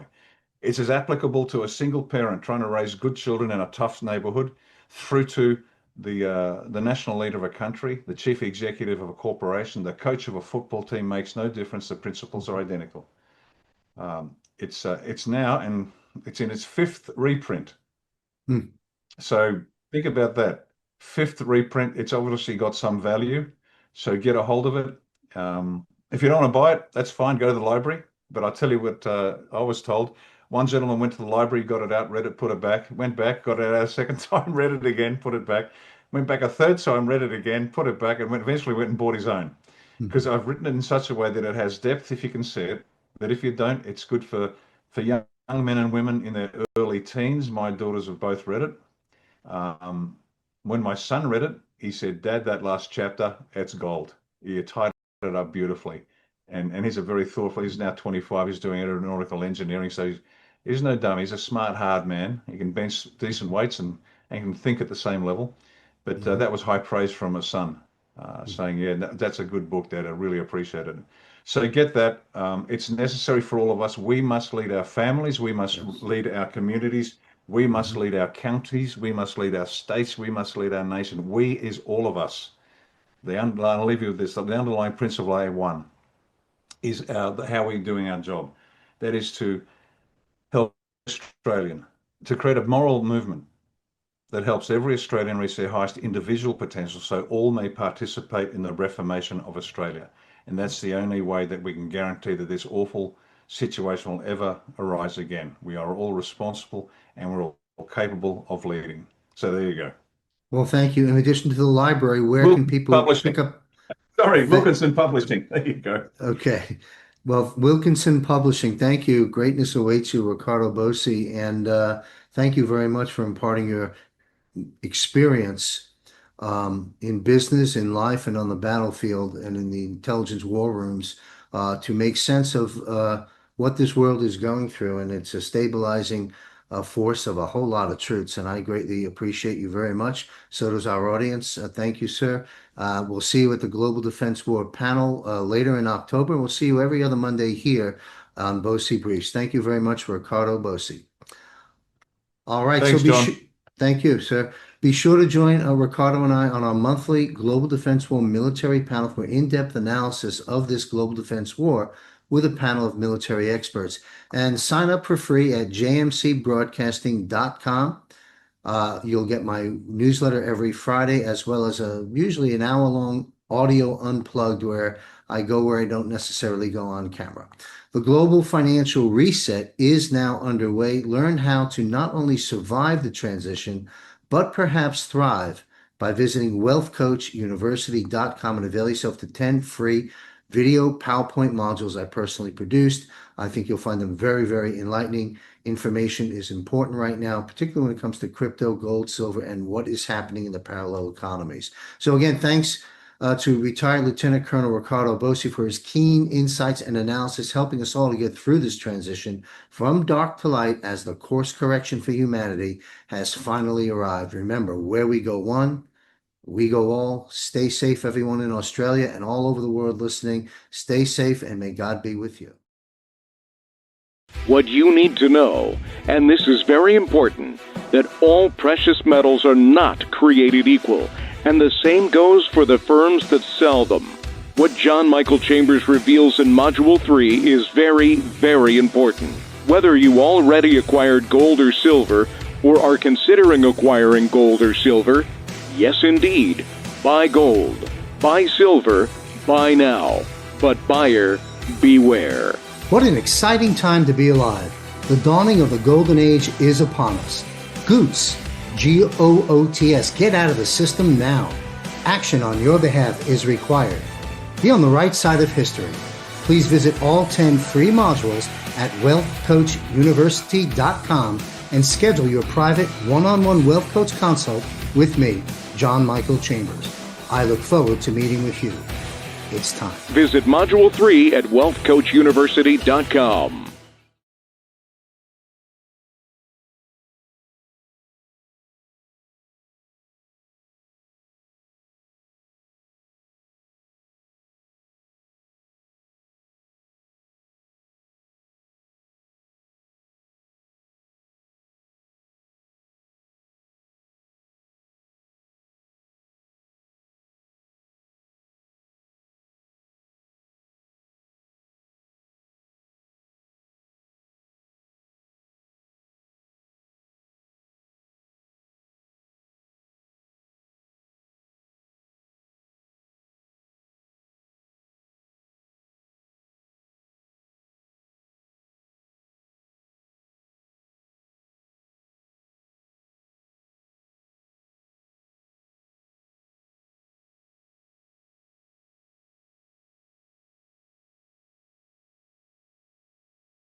Hello, it's Michael Jacob with Unleashing Intuition Secrets. Could we be on the brink of World War III as President Trump weighs sending Tomahawk missiles to Russia, who has said that if those Tomahawk missiles come, that would be potentially the start of World War III, right?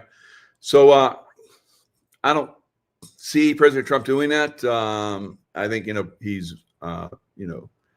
trying to get Russia to come to some kind of negotiating table. It's just threatening.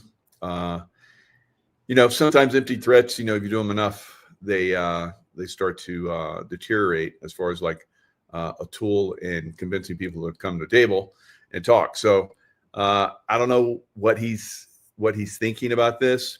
Definitely sending Tomahawk missiles that are nuclear capable to Ukraine would be not very smart, because for one, those Tomahawk missiles would absolutely have to have U.S. soldiers to man and deploy them, and it would be U.S. technology that would have to be utilized, because Ukraine doesn't have that, to guide those missiles and so forth. So it's not something that I think is going to happen, but if it does, look out. All right. So let's look at some of the things that are going on out there. Let's look at how Russia is basically devastating Ukraine right now. I've talked about this for a while. I said that at some point we're going to see Russia just roll over the entire landscape when the Ukrainian army is completely decimated, right? And we're close to that now. So you look at several different people that cover this. The Military Summary is an excellent one. Just look at the headlines. I watch all of these every day. Not all of them, but as you can see, I've watched these videos. All right. They got the little red line. That means I've watched them. All right. Kazatsky has fallen. It looks like they made a deal. Probably surrendering, going all in, tomahawks in exchange for. So Zelensky wants tomahawks because he thinks if he gets tomahawks, he can stay in power, because there's supposed to be, another. They're not going to do it because they haven't done it in years. Another election, I think, in November, but they're under military, martial law. So that they can't do an election under martial law, or at least that's what Zelensky had them, or their politicians made it so that was the case. Of course, we can always vote here, and we always have during war, even during the Civil War, we voted. So Zelensky's true plan revealed: the defense has collapsed in Pokrovsk. It's encircled.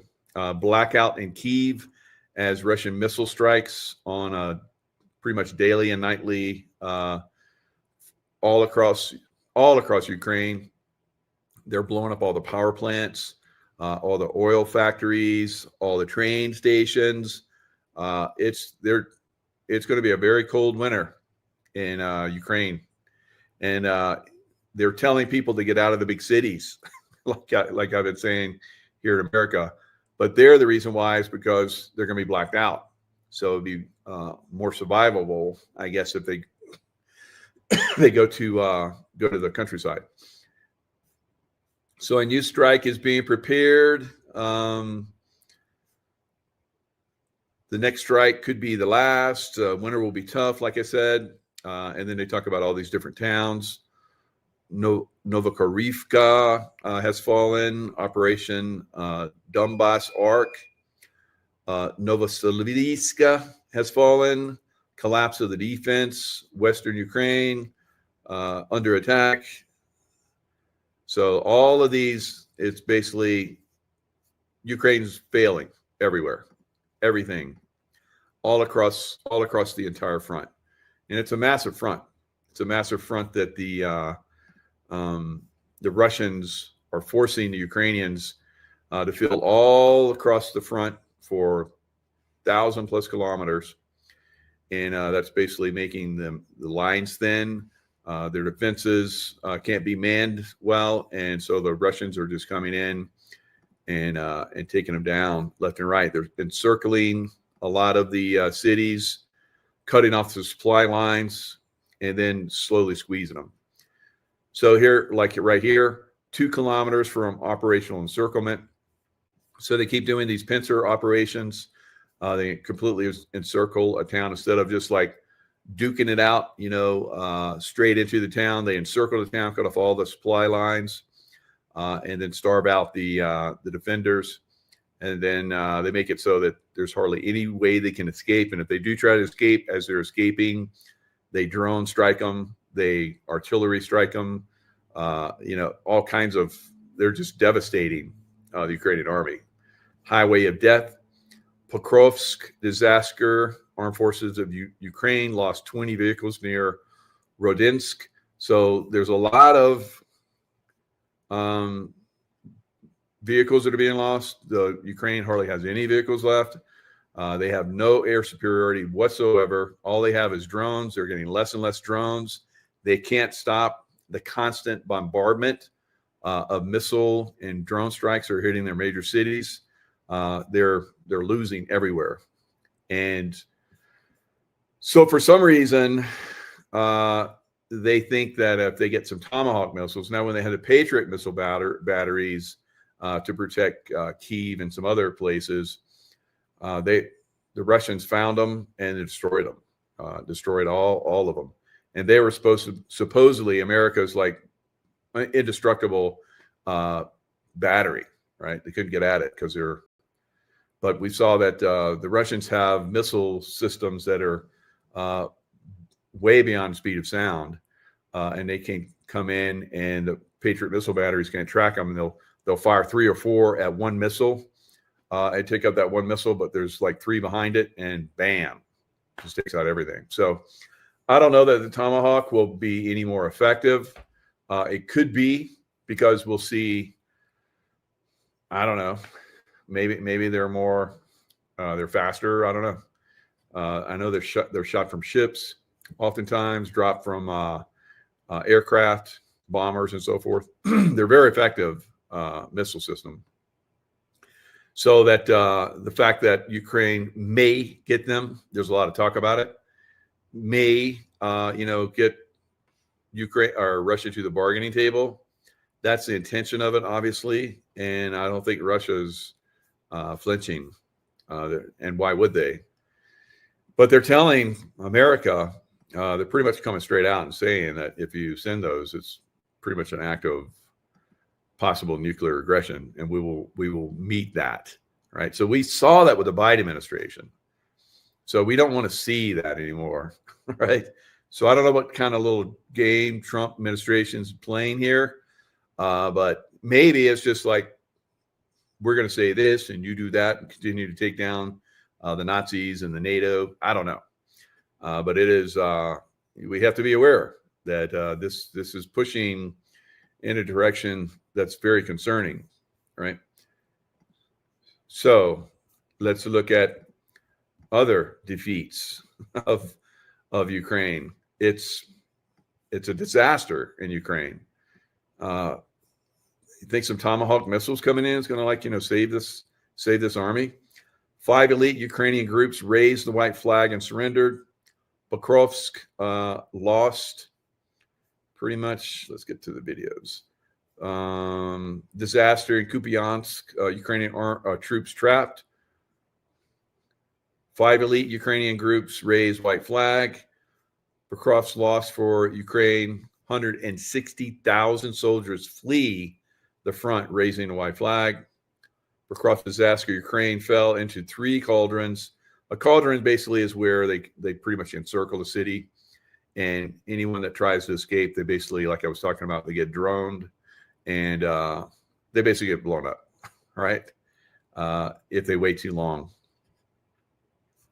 So total collapse, Pokrovsk falls, total blackout in Ukraine, 10,000 elite soldiers raise a white flag. So every day in Ukraine, it's a disaster. Russia is annihilating the Ukrainian army. All of NATO, and while the 4 years while the Biden administration was in, and they said hundreds of billions of dollars. I think they sent over $1 trillion in money. That was a lot of it was laundered, of course, and then also supplies, which depleted United States supplies. So it's pretty much a disaster for NATO. And the people of France are like demonstrating because there's talk of sending troops into Ukraine. So the people are demonstrating. Good for them. It's like, we don't want this war. Same thing in the UK. So probably the same thing in Germany. I don't know. Probably all of the UK. Probably all of Europe. So Russia's Medvedev says supplying U.S. Tomahawks to Ukraine could end badly for all, especially Trump. So former Russian President Dmitry Medvedev said on Monday that the Tomahawk missiles would end badly. Medvedev, an arc hawk who has repeatedly goaded Trump on social media, said it is impossible to distinguish between a Tomahawk missile carrying nuclear warheads and conventional ones. And this is true because the Tomahawk can carry nukes. So imagine, I don't know, Canada, they don't want to give up their provinces to become states. So Canada shoots some kind of potentially nuclear missile into the United States. What do you think would happen, right? There would be hell to pay, right? So that's what the Russians are saying. Don't play this game. This is basically not going to be good for our relations. Trump was just literally rolled out the red carpet for Putin in Alaska, and now he's going to send Tomahawks. Like I said, I'm very skeptical. I think it's just a bargain. He's trying to use it as a bargaining tool. Empty threat, right? Not smart. So yeah, I might tell him, Putin, this is Trump. And this was on Sunday. They asked him if he may offer long-range Tomahawk missiles that could be used by Kyiv if Putin does not end the war in Ukraine. So he says, if the war is not settled, we may very well do it. We may not, but we may do it. See, Trump plays this back and forth all the time. This is a psychological game that he uses, and he uses it very well. Do they want to have Tomahawks going in their direction? I don't think so. Medvedev wrote, one can only hope that this is another empty threat, like sending nuclear submarines closer to Russia, right? So I would say it is. I think Trump and Putin are like, they got some kind of little game going on where it's like, you do this, I'll say this, and don't worry, I'm not going to do anything. But you keep slaughtering these idiots, these Nazis that keep coming to your Russian front, and that's really the way it is. Russia is hardly losing anyone but the Ukrainians, and of course, the people that are coming from all over Europe to fight in Ukraine. They're being annihilated by Russia, absolutely annihilated. So it is. I know Trump wants to end. He's like the peace guy, but this is something that needs to happen, right? It's like all of the crazies that are here in our states, in these big cities. Something's got to give there, right? Just like it happened in Ukraine. So Ukraine got way out of hand. The Democrats in all the big cities are way out of hand, right? I don't see us shooting tomahawks into these cities, but maybe, guys. I don't know. It's. I think it's going to get pretty bad in a lot of these cities. So it's kind of up in the air, what they're going to do. Now in Poland has basically been gearing up over the last several years for potential showdown with Russia, right? So here's a lot of gear. This is probably some kind of a dog and pony show where people come. Yep, it is. We got all these plaques out here.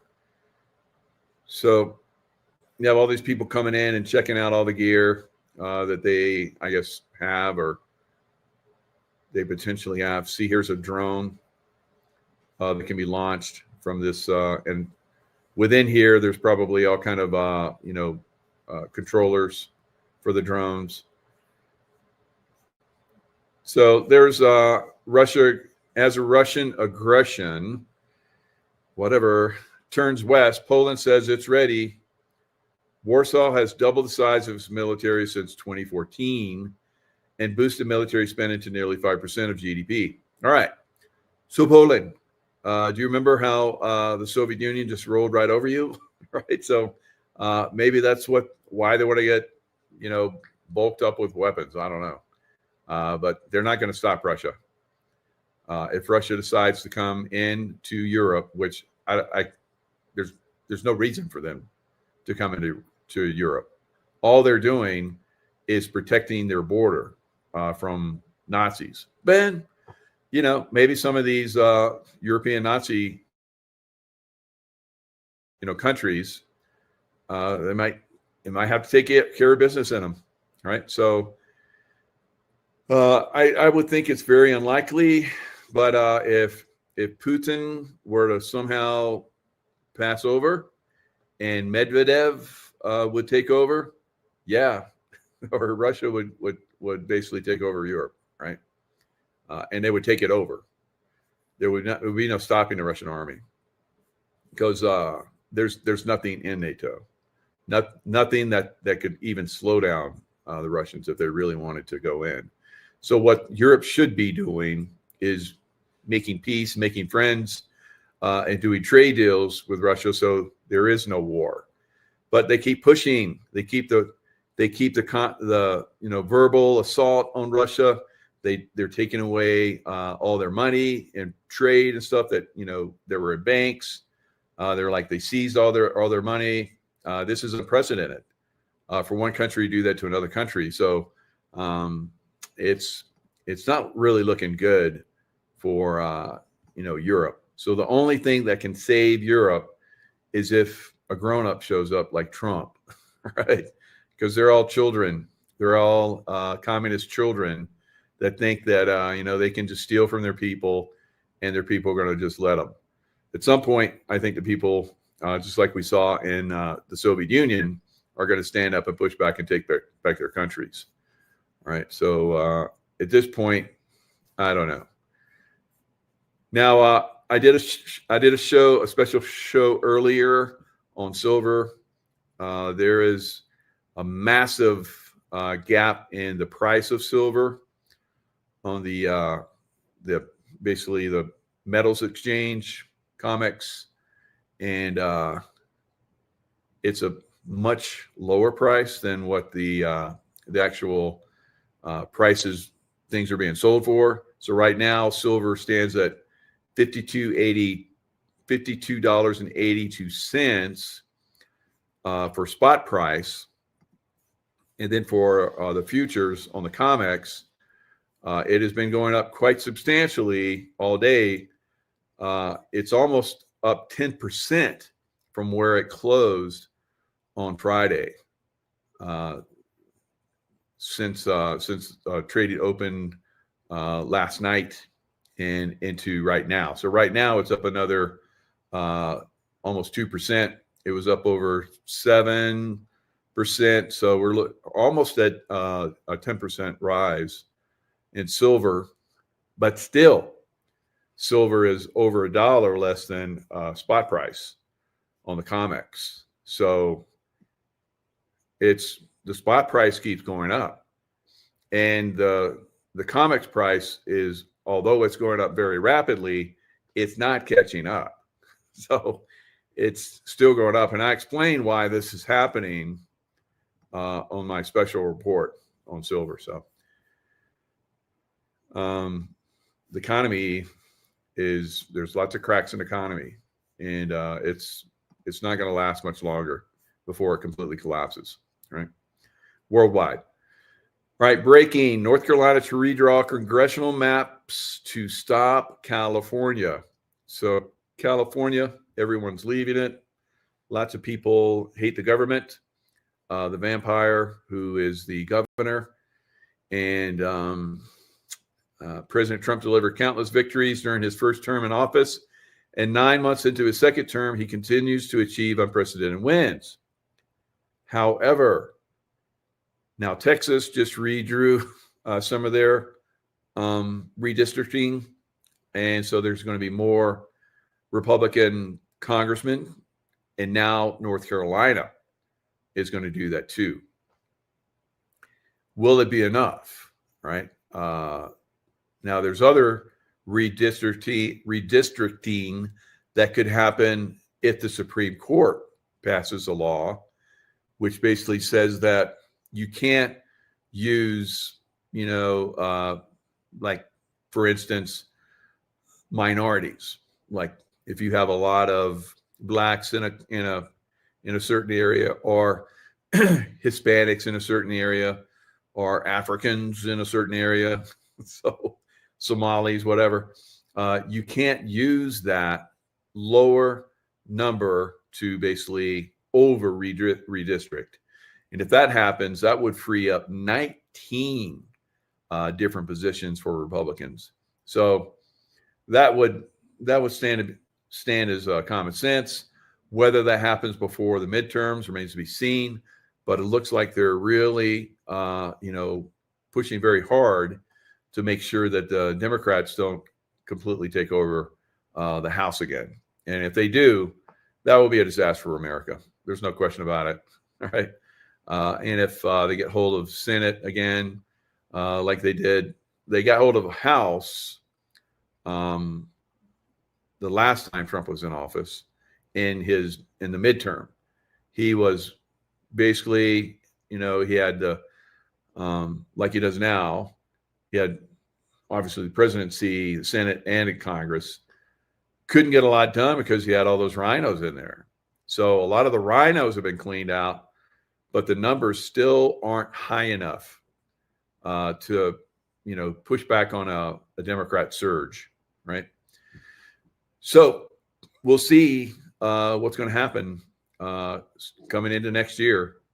We'll see in the springtime, how effective the Democrats are in cheating, right? And brainwashing their people to vote for them. It's a destruction of America, absolutely, if Trump doesn't get the White House and the Senate in his next 2 years, right? And it's incredible that we're coming up.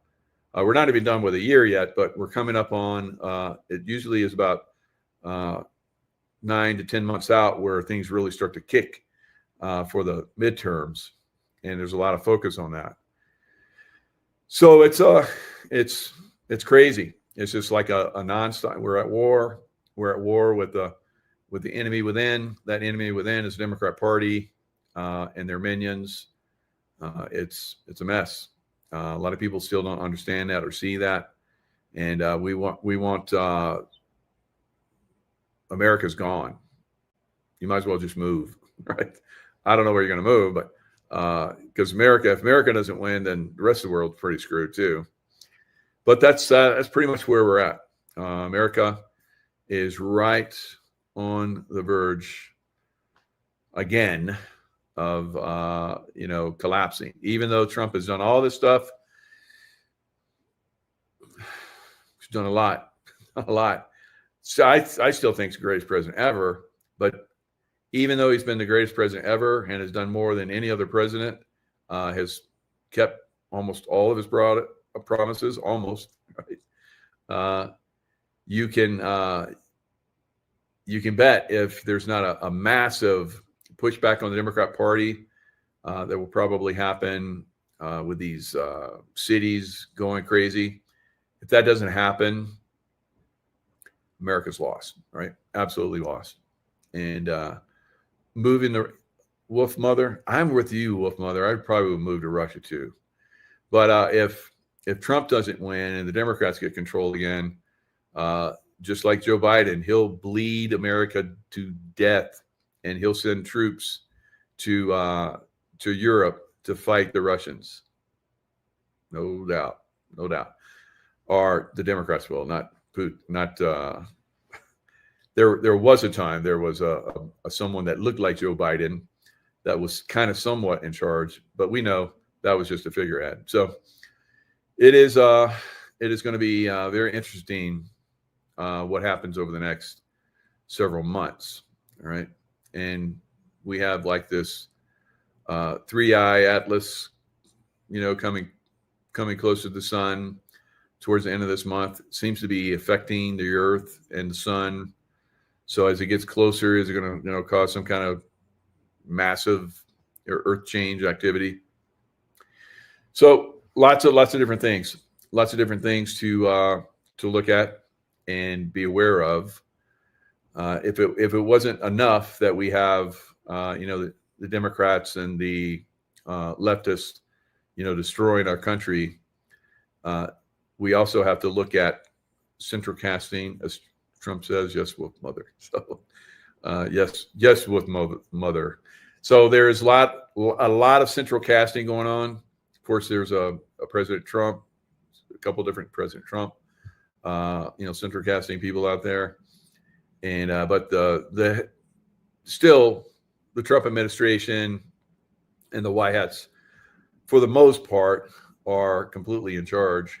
For the most part, completely in charge. Yeah, for the most part. So we just, send it good energy, send it love, hope for the best. Put our energy and push in certain areas to try and help this thing move in the direction that it needs to go. Otherwise, if we're not active, we've already seen what happens. Now, we've had a lot of people that have come back into YouTube. All right, so the messages and the information is starting to come out again. That's a good sign. But is it enough? So we seem to be winning the information war. Not completely, of course, but we're doing better. There's still a lot of problems with the COVID vaccination, with the educational system, putting out false information from the press. It's like, wow. It's like, can we just, somebody seize this fake press at some point? But, I guess, here we are. The guys like me, people like me, they're out here, putting out the real and true information. It's frustrating not to see it, taking over the deep state apparatus and it being shut down. And why is that? Why is it being allowed to stay there? Are they going to use that at some point? We're going to let these people peter out a little bit and then we'll just seize it. I think that's probably what it is. I don't know. But a lot of those people are, they all work together. I mean, I love Trump, but Trump he's within that group, guys, right? He's within that group. He's rubbed shoulders with all the billionaires, right? He knows them all. So if for me, I know who's bad. Can I do anything about it? No. And maybe he's the same way. He grew up, he knew who was bad. Can he do anything about it? It's so infiltrated, and there's so many, and they're so interwoven within the system. You pluck one of them out, and there's 10,000 others that support the same system. It's incredible. It's pretty overwhelming. I've seen this system from just my perspective, but I'm not in it. I'm not in that system, having done the things that these people do, partied with them. We've seen all these videos where you got one political, like a Democrat and a Republican, they're bickering back and forth, yelling and screaming, and then you see them having dinner together, and it's like they're old friends. It's like, what? Because that's the way it is. They're all interwoven. It's just a public display for the most part. A lot of these people, and it's to overwhelm it. It would obviously collapse the system, which I think has to happen. So does the financial system starting tomorrow collapse? Right. I think it could be. It could be that's the thing that really starts to unwind these things. Because I tell you, it's the money. We've always heard follow the money, right? And the money controls so much. I've seen it, in all my travels, in the SEAL teams and the highest levels, and then the CIA at the highest levels. There's disgusting levels of money that's thrown around by these people. You have no idea. So if that starts to dry up from them, like it's drying up from us, I mean, everything is collapsing. So who's rich now? Who's getting rich? Are they getting richer as everything else collapses around? It's insane. I look at like real estate, and I've been watching it. It should have collapsed back in 2022, but it's been manipulated up. So I look at, all the way back into like it started to recover from 2008 when it collapsed fairly well, right? And it slowly collapsed more, and then it started to come back. So 2017, 2018, you started to see a little bit of a blip up again. 2019, and then of course 2020 when COVID hit and they dumped all the money in. In 2021, it just like went almost straight up. So I'm looking at real estate like around here, because I like to at some point buy maybe something around here. There is back in 2019, 2020, before COVID hit and they dumped the money in, everything went crazy, ridiculous crazy. I'm looking at a home, not to purchase, but I'm looking at this one home that's $8 million. And I'm like, I would be happy to live in that house, right? It's got all these different, it's got like an acre and a half, and it's got like different buildings, it's got an indoor pool. I'm like, yeah, that'd be cool. And I'm looking at the price. It's already come down like $1.5 million from its high. So the high was around 2020, beginning of this year, 2024, 25. So it was right at 10 million, just below 10 million. It was a steal, right? So I'm like, so it's down $1.5 million from that peak just in the last 7-8 months, right? 9 months almost. $1.5 million down. So I'm like, well, what was it before COVID? It was like 2 friggin' million. I'm like, you got to be kidding me. So that's where a lot of this real estate is just like, now normally real estate, if it goes up 5-8% a year, that's mag. That's a great, you got a great location. But for it to go up like, 100% year, 200% year after year after year, that ain't right. All right. And so that has to correct. So we're going to see prices collapse again in residential real estate. It's already been collapsing for the last couple of years. So 2022, when I said it's done, stock market's crashing, real estate's crashing, and it all started to crash in 2022. And then it completely turned around and went up. It's like crazy highs again. The highest ever for real estate, stocks, just not everything now, because a lot of things have been collapsing, but it's ridiculously high. So it has to correct. And so I'm looking at those numbers all the way back there, and I'm like, it's going back there at some point. It may take a year, it may take 2 years, like it took 3-4 years to get to the high it's at right now, but it's going to go there. It's going back there, and maybe and probably lower, right? So where are you?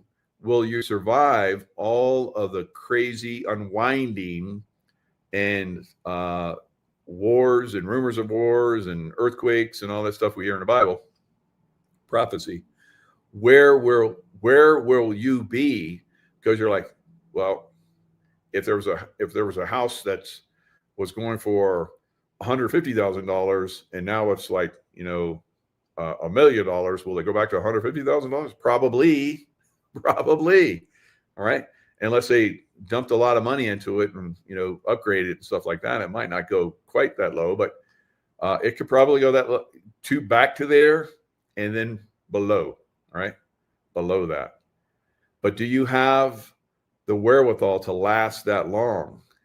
Will you be in, if you're working for someone right now,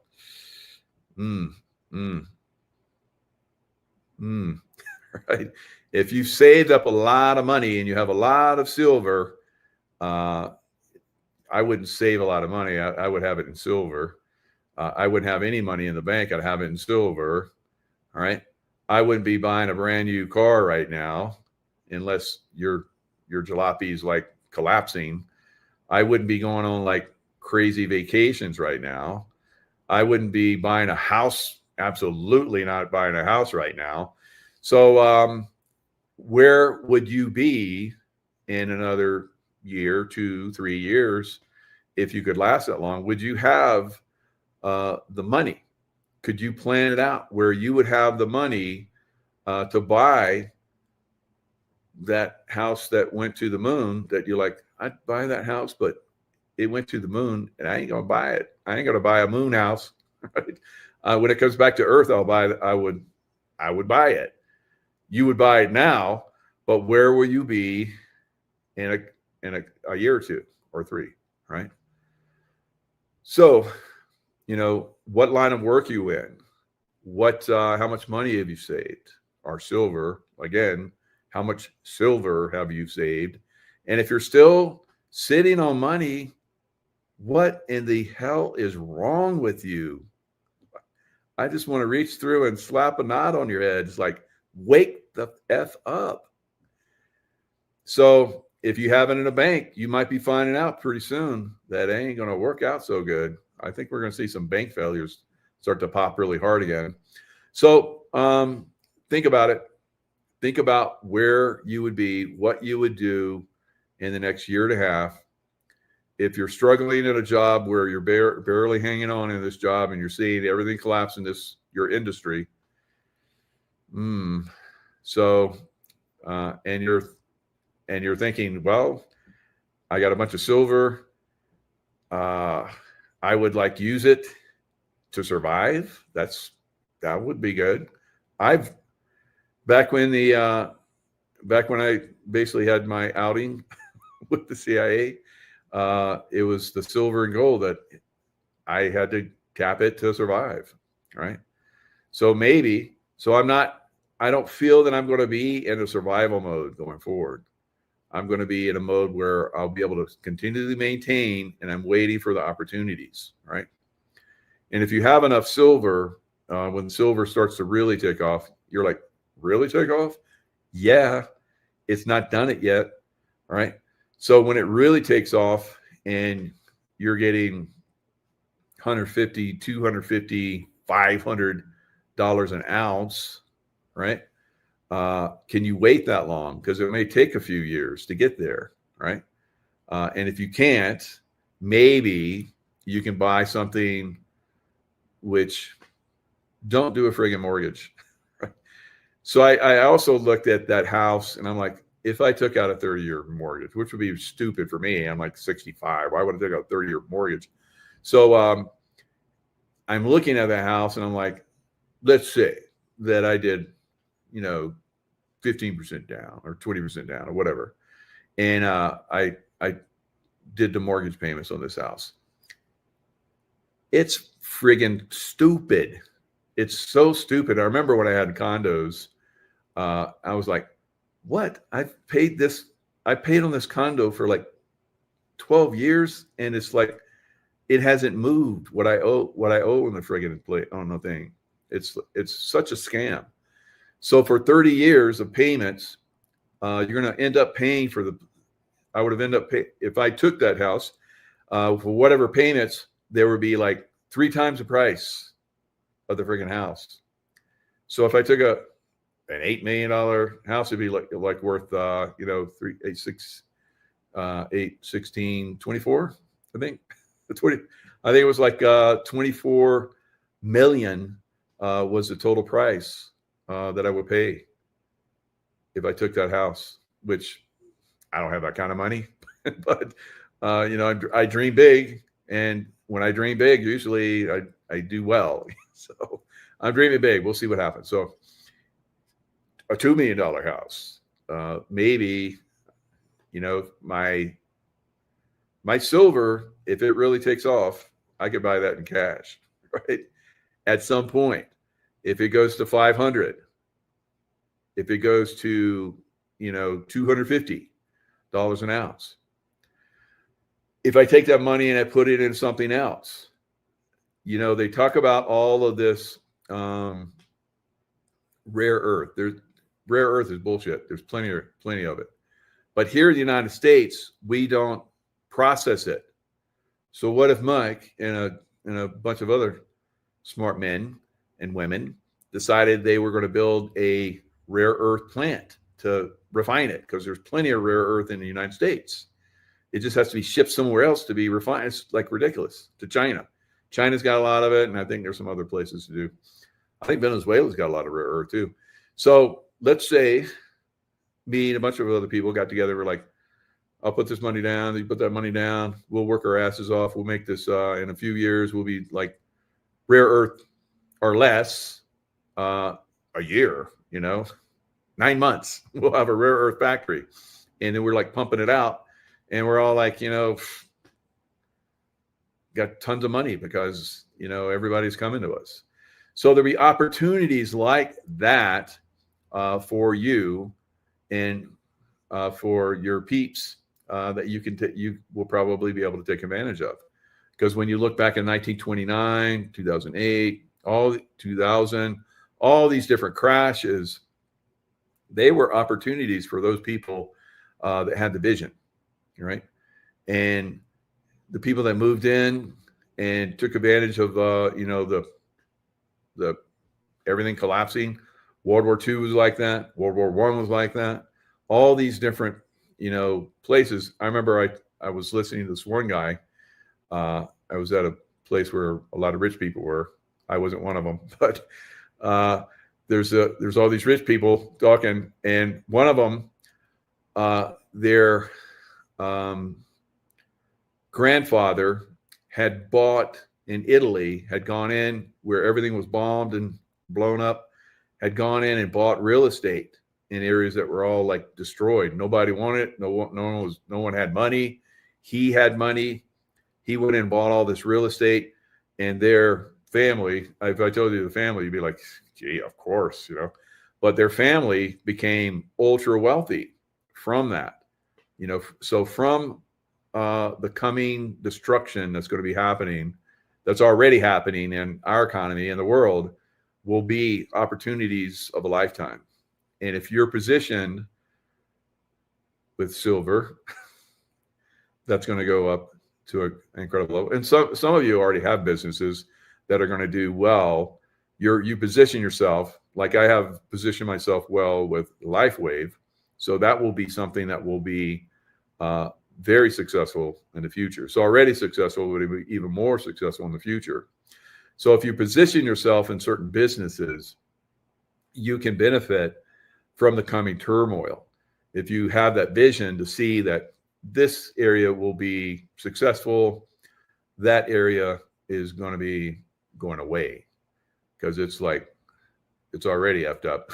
So it'll be good when everything collapses because that bullshit goes away. So and that's part of the cleansing process that happens not only with people that are kind of like, you know, you look at all those people that you know, didn't make it on the other side of World War II. At least in a I mean, Hitler, we could say, well, Hitler was one. No, I think Hitler survived. So, but Mussolini, we know Mussolini was basically hung by piano wire, right? So all of those people that were not so good to have around and were making everything a mess, they're gone now.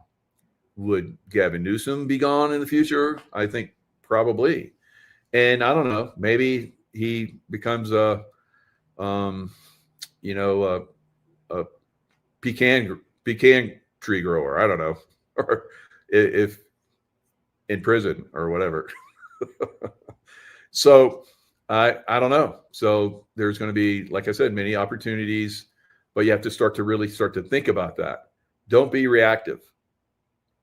Don't be reactive. This now is a time to really start to consider what are going to be the successful industries of the future, and how you can position yourself in them, and how you could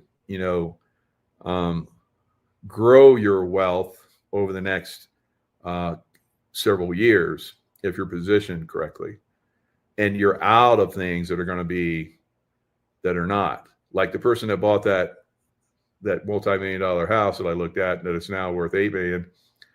If they were smart, they'd sell it at a fire sale and get out of it, right? And maybe they get a sucker. So that's another thing.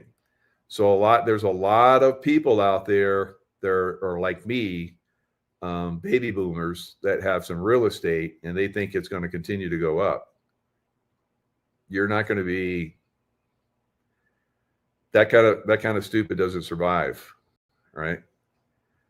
You might be in a millionaire home right now, but you'll be in a shack going forward, right? So you need to start thinking about that kind of stuff too.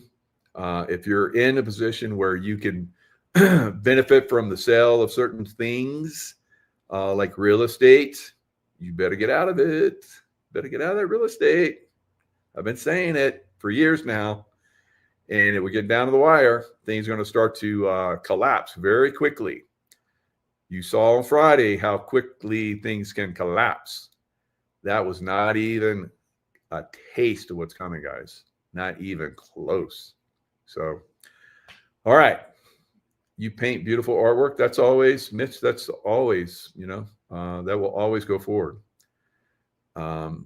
There could be a time where people can't afford that, but if you were to paint things that people could afford, even though right now maybe you get $1 million for a piece of art, in the future you might get 1,000, and that might be a lot of money in the future. So you just have to be more flexible, right, with your stuff. What you're getting for things right now might not be what you're going to get in the future. Now, there is still inflation going on, but that's part of the destructive factor that's going on in destroying this economy forever and it going to something else, right? So that's all. That's enough rambling. Hopefully you guys got something out of it. And in the future, again, there's opportunity, but only for those that are thinking ahead and seeing the patterns of things, right? Those people that were in the .com businesses that were billionaires and then pretty much lost everything overnight. They were getting, the amazing, Elton John concerts and all kind of crazy stuff, and then it just collapsed. So they didn't see, where things were going, and they got caught in a maelstrom that basically destroyed everything they had. There were so many people like that, right? So you don't want to be that. You don't want to be in that position. There's a lot of you out there that are. There's a lot of billionaires out there that will not have those billions going forward at all, right? They'll go from billionaires to thousandaires, right? So, and that's what happens in every crash. And we're going to go through that cycle. So again, you can't position yourself to benefit and not take advantage, but to benefit and be in a position where it's going to be very successful going forward. All right, guys. Lots of love. Stay in the love vibration, and we'll see you guys next time.